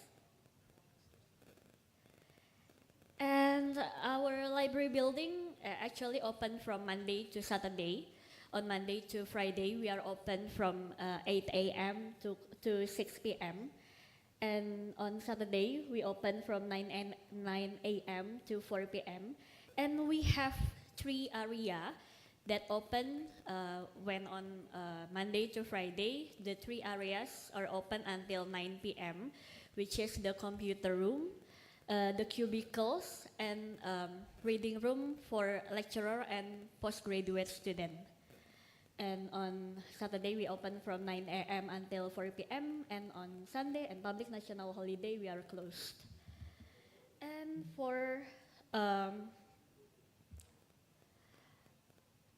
to enter the library, you can scan the QR code at the main entrance gate and prepare your student card. Okay, next. Okay, so our library building has 8 floors. It's a big library. However, right now, the 5th until the 8th floor are under renovation. But don't worry, we still have plenty of facilities and services on the 1st and the 4th floor, until the 4th floor. This is the facility. We have the discussion room, the computer room, the study area, and a lot of facilities for you guys. Okay, next. Okay, here are some of our facilities. You can enter the library through the main entrance gate that we mentioned before.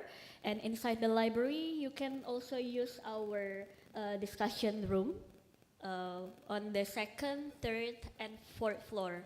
So basically, the 2nd, 3rd, and 4th floor is like the same area. We also have discussion room, private discussion room, and study room on the 2nd, 3rd, and 4th floor. You can book our private discussion room for free, and you can use some other facilities like the Learning Commons on the Library Plaza by the Kenanga Lake. Okay, next. Okay, let's talk more about library services. So, as Universitas Indonesia student, you can borrow some books from the library using your student card. Okay, you can borrow up to 10 books. Okay, you can borrow up to 10 books for 28 days. So basically, you can you can access the book for a month, and you can borrow the book on the collection room on the 2nd floor. And you can return the book at the circulation desk on the 1st floor. And don't forget to return the book on time to avoid getting fines for 2,000 rupiah per book per day. Okay, next. This is our reference services. So if you need some help for searching the literature, you can also contact our librarian at the reference services. And if you cannot come to the library to meet the librarian, you can also send us an email to reference.lib@ui.ac.id. And beside that, you can also use our computer room on the 1st floor that open on Monday to Friday from 8 a.m. until 9 p.m. And on Saturday, we open for the computer room at 9 a.m. until 4 p.m. And we have 180 computers that can you access for free. And some students in Universitas Indonesia called this computer room as Apple Garden, because we give you an iMac computer for free for access the collection and also to do your assignment for study. And the last one for reference services, we have plagiarism prevention services for checking your paper to other publication that already published in internet. And you can also visit the plagiarism prevention services on the 3rd floor on the library. Okay, next. Okay, so Universitas Indonesia is also hosting offline and offline events such as information literacy training. We also do the book discussion and other exhibition. You can follow our social media to more information about library events, and you can also request for information literacy training by email at reference.lib@ui.ac.id. Okay, next. And Universitas Indonesia Library also have some online services that you can access through anywhere. You can go to our Instagram page at UI_library and click the online services highlight and to access our online services. And beside that, you can also access our e-resources through your home by access via remote-lib.ui.ac.id. Okay, next. And that's all for the introduction to the library facilities and services. For more information, you can check to our virtual library tour by scanning the QR code, or you can go to our YouTube channel, youtube.com/perpustakaan.ui. Okay, next. And you can also follow our social media if you want to ask some question to the librarians, and if you want to stay updated to the library facilities, library services and events. We have Instagram, Twitter, TikTok by the same username at UI_library. And also we have YouTube channel, youtube.com/perpustakaan.ui. And that's all from me about the facility and services. Thank you very much for listening. And now, to introduce you more about library collection, please welcome Ms. Dita Ganita.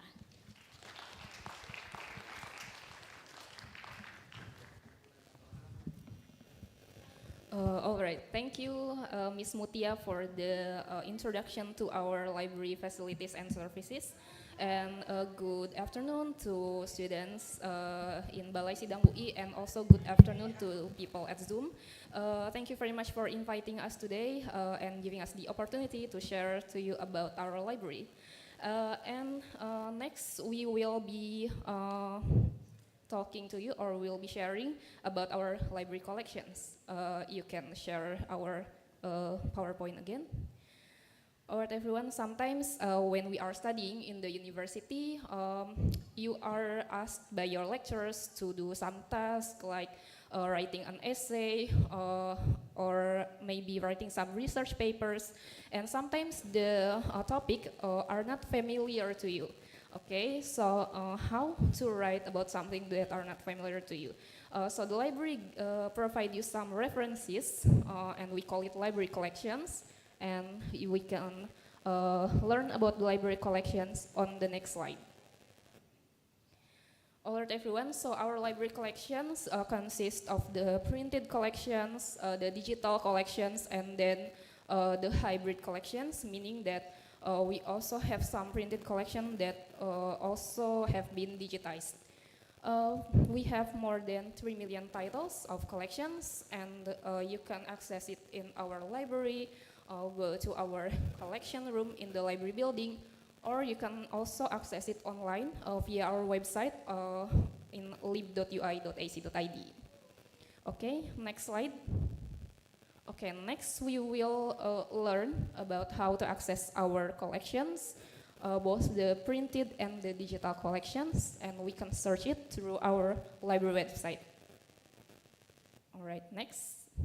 Okay, everyone, before we are going to the library website, I recommend you to register as the library member, and you can go to our online form bit.ly/aktivasianggota_UI, or you can also scan the QR code. Okay, I hope the QR code is working, but if not, you can also type the address to your browser. After registering, you will receive an email from our librarian. It needs to be processed first, of course. And you will receive an email containing your library account, your username and password to log in to lib.ui.ac.id. All right, next. Okay, so these are our library collections. So we have various type of collections, and you can find it in our collection room. Our library consists of 8 floors, but the collection rooms are on the second, third, and fourth floor. On the second floor, you can find the textbook collections. This is your regular printed books for the references for your study, or you can also find some novels or other books for your entertainment. On the second floor, we also have the manuscript collections, the ancient manuscript. So if you are studying Javanese literature, or if you are interested in Indonesian culture, in the story of the ancient kingdom or some illustrations, you can also go to the second floor and meet our librarian who can explain it to you. These collections are also digitized, so you can access it on our library building and on our website.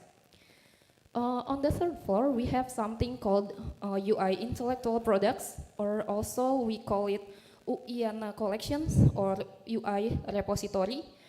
These are the intellectual products written by UI students and the lecturers.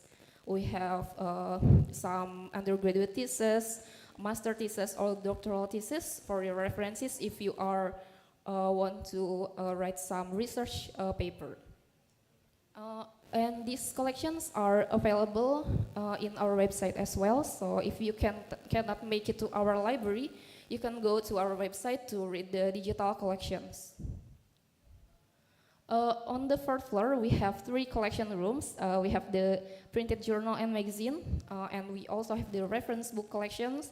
So if you need to find some dictionary, you can go to the reference book collection, but this collection can only be read in the library. Besides that, we also have the special textbook collection room. This is the textbook written in foreign language, such as Dutch textbook, Korean, and other languages. All right, and then how to find the collections? It's very easy. For example, you can also go to our website, lib.ui.ac.id, using your gadget, or if you are in the library, you can use our online public access catalog computer to search for the collections. You can search it by title, author's name, topic, keyword, or other keywords. Okay, next. Okay, everyone, now we are going to learn about how to access our website. This is the front page of our website. The address is lib.ui.ac.id, and this website is available on 2 languages, English and Indonesia. If you want to access it in English, you can click the English language option on the top left. And then I recommend you log in first on the top right using your library account. And then after that, if you want to search for a collection, you can search it on the search box on the middle of the screen. You can also browse the collections if you don't have any clue about what you want to search, but you want to search for a specific collection. You can browse the collection type on the right side of the screen. If you feel confused, you can also consult our librarian on the chat box on the bottom right of the screen. All right, next. All right, everyone, now we will show you the simple search demo. This is the appearance of our library front page, and this is a video, so I hope the video is working. Okay, if not, it's okay. I think you already opened the presentation on your phone, so I will describe it. So first, you go to our website, lib.ui.ac.id, and then after that, you can go to the search box, to the simple search, and then click or type your keyword. For example, here I want to search about vaccine, some literature about vaccine, so I type vaccine as my keyword and I click search. After that, we will be directed to the search result page, and then after that, you can browse the titles, and if you find something that suits you, you can click the title. There are some information that's important to you, and you need to take a note. First is the call number of the collections. and then after that the location and the availability. So for example, if I click the textbook collection, the location will be at the UI library second floor. So you go to the UI library second floor to find the textbook, and then after that you can find it based on the call number on the shelves. All right, everyone, and then next. Okay, this is the advanced search demo. Okay, so if you click the Canva link, you can play the video of the advanced search demo.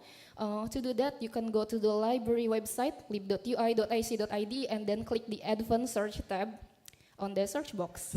And then after that, you can change the collection type.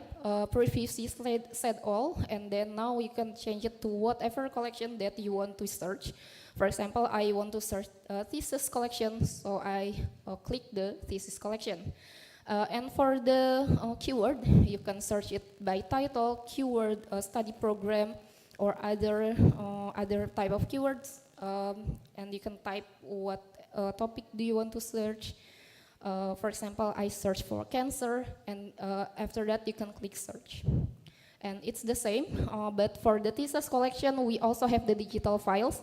So after you are directed to the search result, you can click the title of the collections that suit you. And after that, you can scroll to the bottom of the metadata page, and then if the digital files are available, you can click download. And the PDF file will be opened, and you can read it on your phone or your gadget. All right, everyone, next. Okay, besides the collection on our website, there are also several publishers in the world that provide academic literature such as e-journals and e-books. And then these literatures are not free. And it's quite expensive to access by yourself. For example, for the journal articles, it could cost like maybe like $20 or 300,000 rupiah to access only one journal articles. But don't worry, because the library already subscribed it for you. And to access it, we'll learn about it on the next slide. Okay, so how to access UI Library e-resources? You can access it inside UI campus, but if you are at home, you can also access using our remote library website. The address is remote-lib.ui.ac.id. And we will learn about it further on the next slide. All right, so this is how to access the e-resources inside UI campus. You can use it. You can access it using your phone or laptop. On the example here, I'm using my phone. So all you have to do is connect to Hotspot UI, and then you will have to log in to the SSO account or single sign-on account. And then after that, you can go to our library page, and then click the online database list on the bottom of the page. And then after that, next slide, you will be directed to the database list page, and then you can choose your preferred database based on your topic. For example, if you want to search for a multi-subject article, you can go to Springer link like I click here. And then after that, you can do the literature searching just as usual. You can type your keyword, and then after that, you will be directed to the search result page, and you can refine your search using the filter menu, and then after that, you can download the PDF of the journal article or the ebook that you want. Okay, next. All right, this is Summon Search demo. So on the previous example, we are clicking on the on each publisher's website, but we also have the search engine to search for the literatures or e-resources that subscribed by UI. To access the UI Summon, you can go to the Google search UI Summon, and then it will on the top of search result, it will show you the UI Summon website, or you can also go to our library website, lib.ui.ac.id, and click the Summon option on our search box. All right, next. Next slide. Okay, so this is how to access e-resources from outside campus. Sometimes you are working at home or maybe studying at home. So if you want to search for our resources, you can go to the remote library website on our website, remote-lib.ui.ac.id. And you will have to log in using your SSO account, and then you will be directed to the website. You can search using the UI summon search box on the top of the screen, or you can also click the publisher's name and then search inside the publisher's website. All right, next. Okay, so that's all for the subscribe database, and then we also in the internet have some of free resources or open access resources that you can use to study or as references for your writing. And then how to access for these open access e-resources, because we want to access from the trusted websites. You can go to the Google Scholar website for journal articles or other kind of papers. You can go to Open Library for the ebooks or PubMed for if you are from the health science cluster or subjects. And if you are still feeling confused, or if you want more resources or tips and tricks on how to do this, you can go to our library and ask our librarian, or go to the website and go to the chat box to ask our librarians there. Okay, next. All right, everyone, that's all from me. If you are still having any question, you can contact us via telephone, WhatsApp, or email, and don't worry or don't hesitate, because we'll be happy to help you. And on behalf of the library, I will also want to give you our best wishes for your study. And thank you so much for joining and listening to us. Have a great rest of your day. Thank you, International Office, and we will see you at the library. Okay, bye everyone.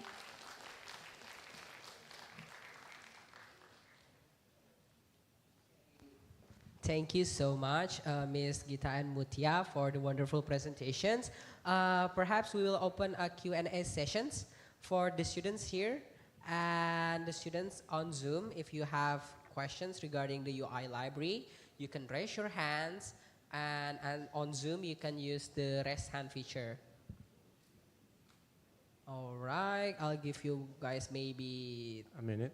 Yeah, 20 seconds to let them think about what they're going to ask. All right. Okay, I don't think they want to ask questions. Maybe they already know and see the presentations and already take notes on the presentations. I hope so. Well, last but not least, we're gonna see 5 wonderful people. But before revealing them all, could any of you guess it? 5 people. Is it One Direction? No. I bet these 5 people have a big influence toward what we're having right now. So I'm guessing the board of directors of UI Body Club. Exactly. So please give a big applause to Kiram as the vice president of UI Body Club, and also Dev, Akmal, Ilham, and Chani. Okay, to my fellow board of directors of UI Body Club, I invite you guys to the stage with me to present our presentations.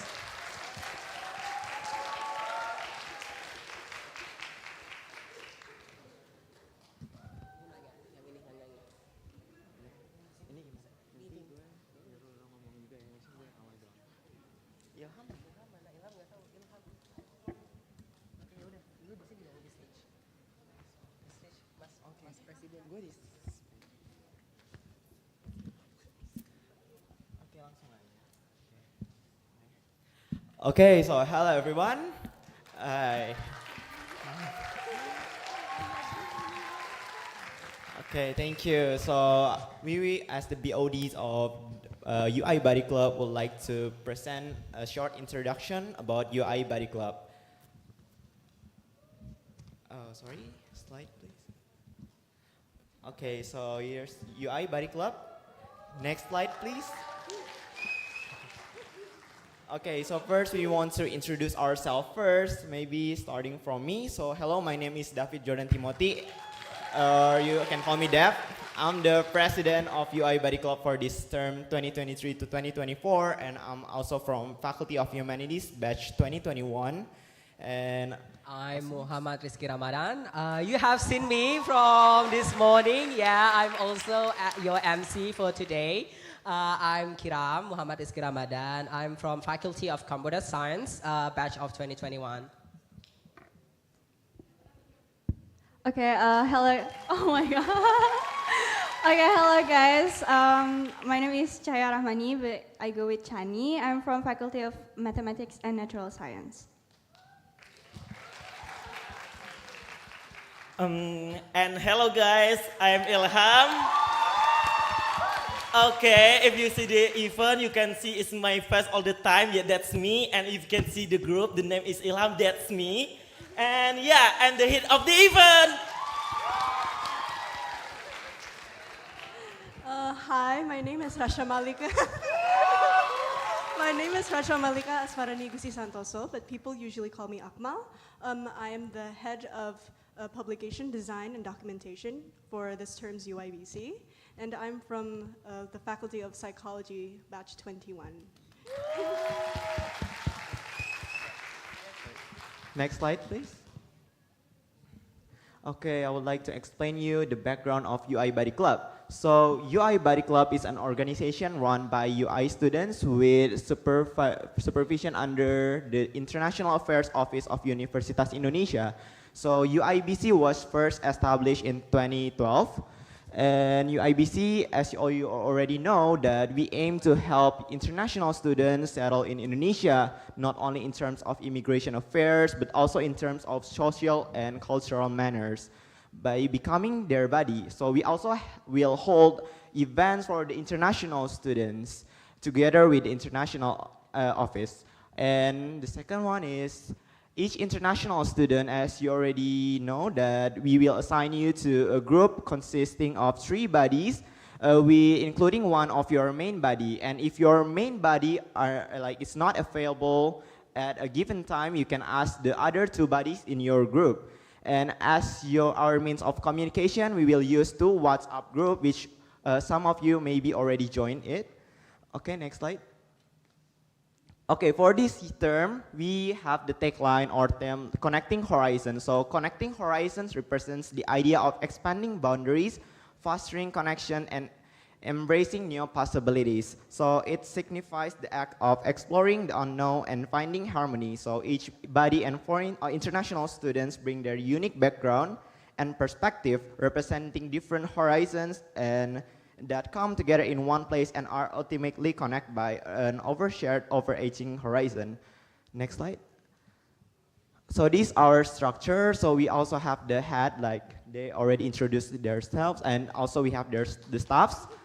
Okay, next slide. Okay, so this is our job as a buddy, our job desk. So we have 2 main roles. First, as a division staff, so basically they do their roles based on their chosen divisions. And second is being a buddy, so we help the international students, especially during their stay at UI.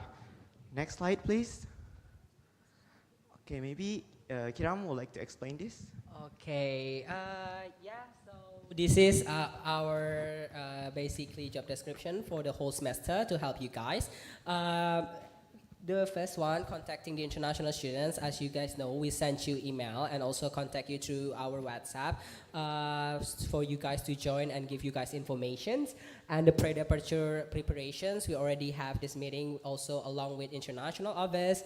And the international students' arrival, as you already know, we all help you to register your email, SIM card when you arrive here, first arrive here in Indonesia. And next, we will help you guys to process your stay permit or VITAS, Visa Izin Tinggal Sementara, to the neighborhood office or RT, RW, and Kelurahan.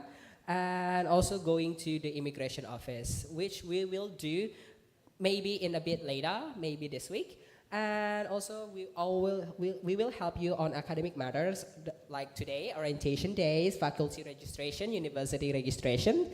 And the last two, the number 5 is asking the international students to join UIBC's events. We will have many events for the whole semester, and we really hope that you can join our events. And the last one is to be a good companion for international students. Being an international student must be scary and lonely for some people, so that's why we're here to assist you guys and help you and accompany you. Next slide. All right, this is what I want to take note to everyone here and also maybe to the students at Zoom. Yeah, please keep in mind that all of the bodies here in UI Body Club is students volunteering for the UI Body Club. And as the name suggests, please treat us as your buddy or friend. Do not treat us as your personal assistant. And also, please keep respectful of our time and boundaries. And yeah, just being a buddy, being a friend means to have a wonderful time together. Next slide.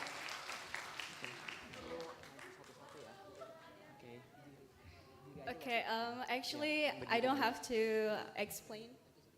Yeah, actually, I don't have to explain about my division, but maybe the PM member, you can stand up, yeah, to see the faces. Yeah. Okay, actually, that's all I want to say. Okay, next leg.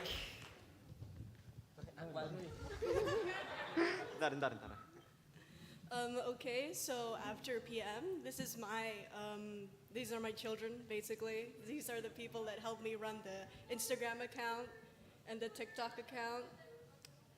And these are the faces of your buddies, so if you haven't seen them and you haven't greeted them, please remember their faces. Stand up. Okay, PDD division, please stand up and say hi. Our hardworking designers. Okay, that's all for me. Okay, next slide. Okay, finally, Adventist gang, come on, stand up. Okay, okay, oh my God, why stop? Okay, this is all my team in Adventist. Like, we're helping to make the many event. So please join every time we make the event, official event. Okay?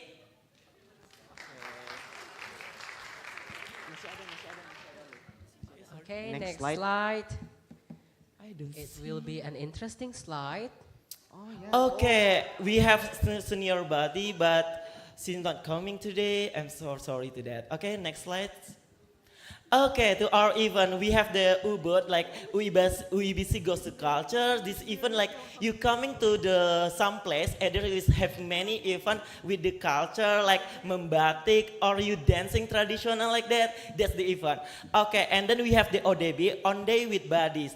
This is the event have the 2 days volunteer. The first volunteer to go to school, and one again like you will go together with the all buddies to nature place. And then we have sport day. We'll have the event to next month, the official. And then we have the independent days. Yeah, maybe last week we asked this event. And then we have the farewell party. This is the last event from Ibadi Club. Okay, and have many more. Next time. Okay, this is the documentation like U-Boat. This is the last semester, guys. And ODB, On Day with Party, and Sport Day, and Independent Days, and Fire Party. That's from event. Thank you. Okay. Next slide. Okay, so this some documentations from last semester. So if you can see, Ilham bring his international student to Ilham's hometown. We also have our documentation from the farewell party and other volunteering activities with UI Body Club. Next slide, please. Okay, and this some documentation from this semester. So if you see yourself over there, from the Independence Day or like just strolling around the campus and anything like from the pickup service at the airport, yeah, we will have more events for you. Next slide. Okay. Okay, I think that's all from us. Thank you and enjoy your study at Universitas Indonesia. Okay, thank you so much to my fellow board of directors for the presentation. Yeah. Okay, give it one more time to my fellow board of directors. Yeah, and as you guys know, the bodies we will help you a lot during your stay permit process. So yeah, we are so excited, and maybe this week or next week we will go to process your stay permit. Okay, Kiram, what an amazing day, isn't it?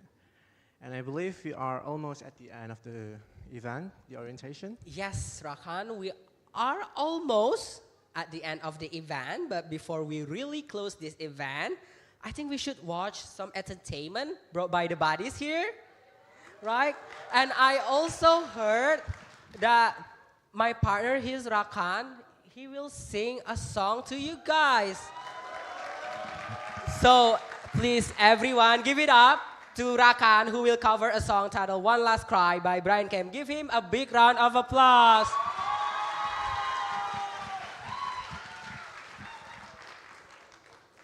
So hello everyone. I will gonna bring a song by Brian McKnight titled One Last Cry. So yeah. Yep. This is actually my first time on yeah.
Oh my God.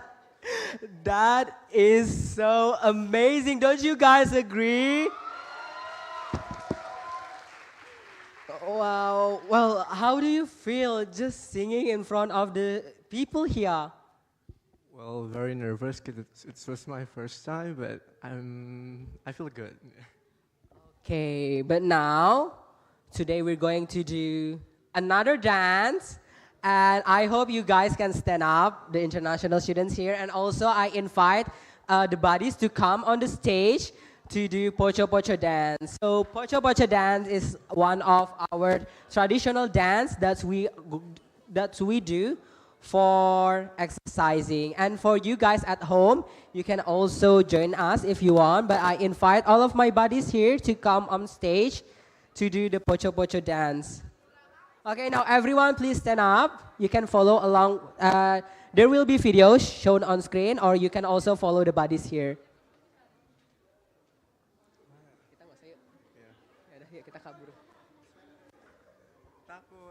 How was it? It was so good. Do you want the video? Yeah, please. Your hands is so cold. I know. Were you shaking? But you got a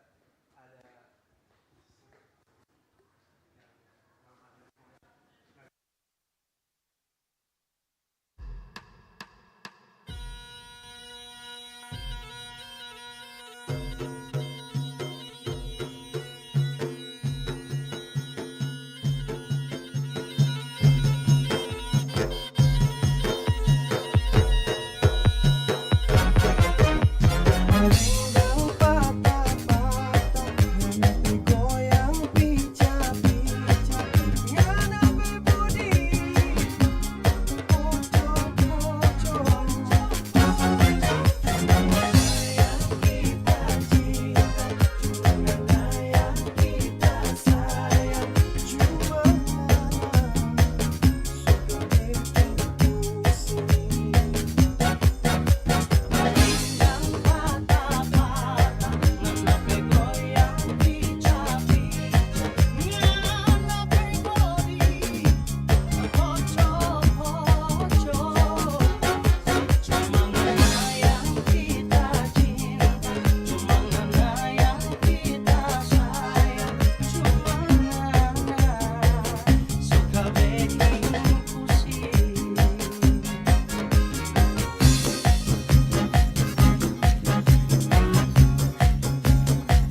Oh ya Gendrang UI. Oh, Gendrang UI. Ya. Uh,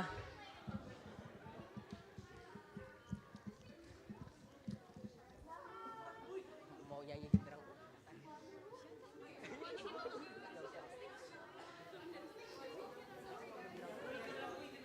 Gendrang UI.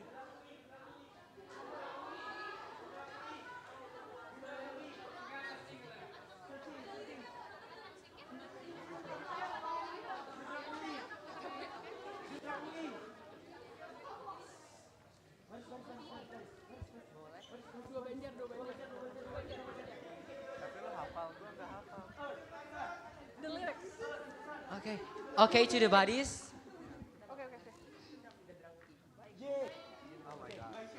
Okay, to everyone, we will sing the Universitas Indonesia Anthem, Gendrang UI. Berli. Singer. Penyanyi. Sini, gak apa. Lirik udah. Ini nih.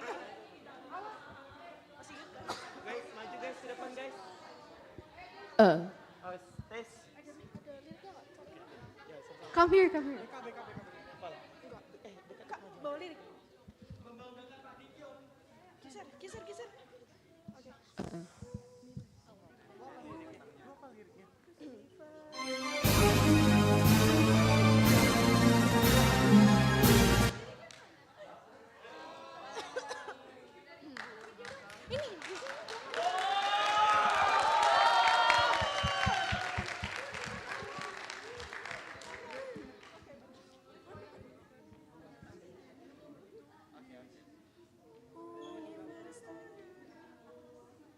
Indonesia.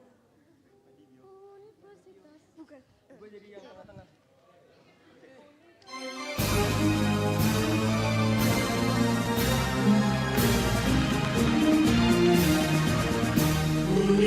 Universitas Indonesia,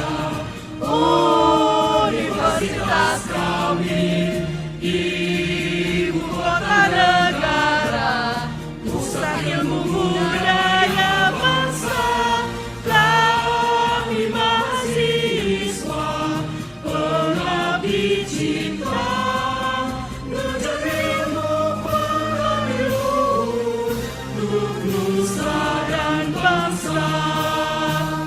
Semangat lincah gembira, semangat dan tugas mulia, melatih dalam karya, mahasiswa Universitas Indonesia, berlambang cinta, berdasarkan Pancasila, dasar negara, kobarkan semangat kita demi ampera.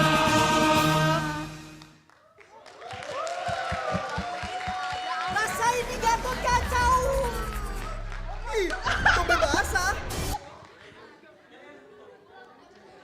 Okay, thank you so much Thank to you, all of the everyone. buddies from UIBC. Please Let's give take us a big applause bow. again. Okay, thank you so much, everyone, my fellow buddies.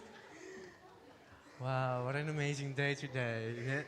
Yeah, I feel energetic somehow listening to me your too. song, Thank you. dancing, and singing our university anthem. Yeah. It is so good. And j'adore. I'm taking French, I'm sorry. I also gained so many informations and insights from today's session on Indonesia and Universitas Indonesia. Hopefully, all of the presentations given will be helpful to you guys for your journey here with us at Universitas Indonesia. But unfortunately, everything has come to an end.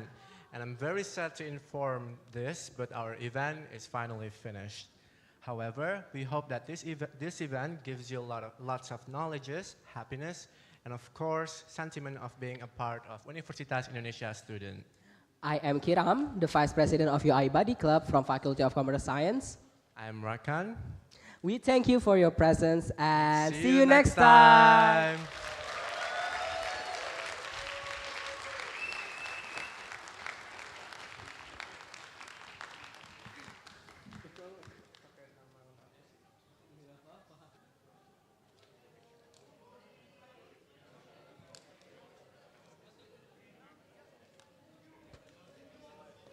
Okay, thank you everyone.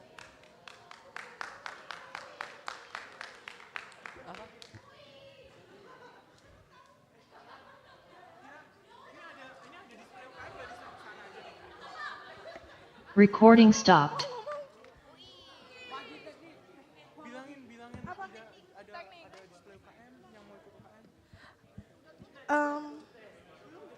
Belum jam 3. Oh ya. Gue bilang aja ya.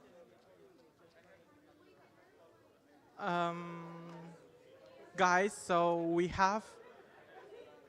So if you guys want, there is a student activities display at Balairung. You guys can go there if you want, or maybe go or ask your buddy to accompany you to go there. There's a students activities display at Balairung and Annex.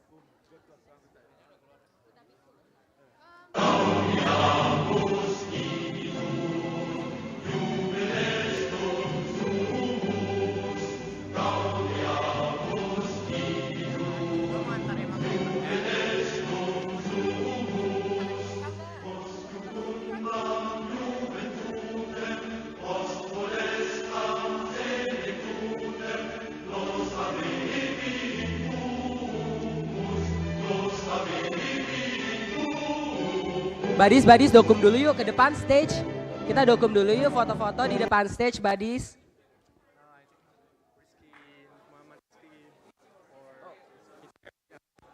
It's me. I want to ask, for the lighting, is it possible like I make an account and I ask you to invite me? Line account, yeah, I will ask someone. And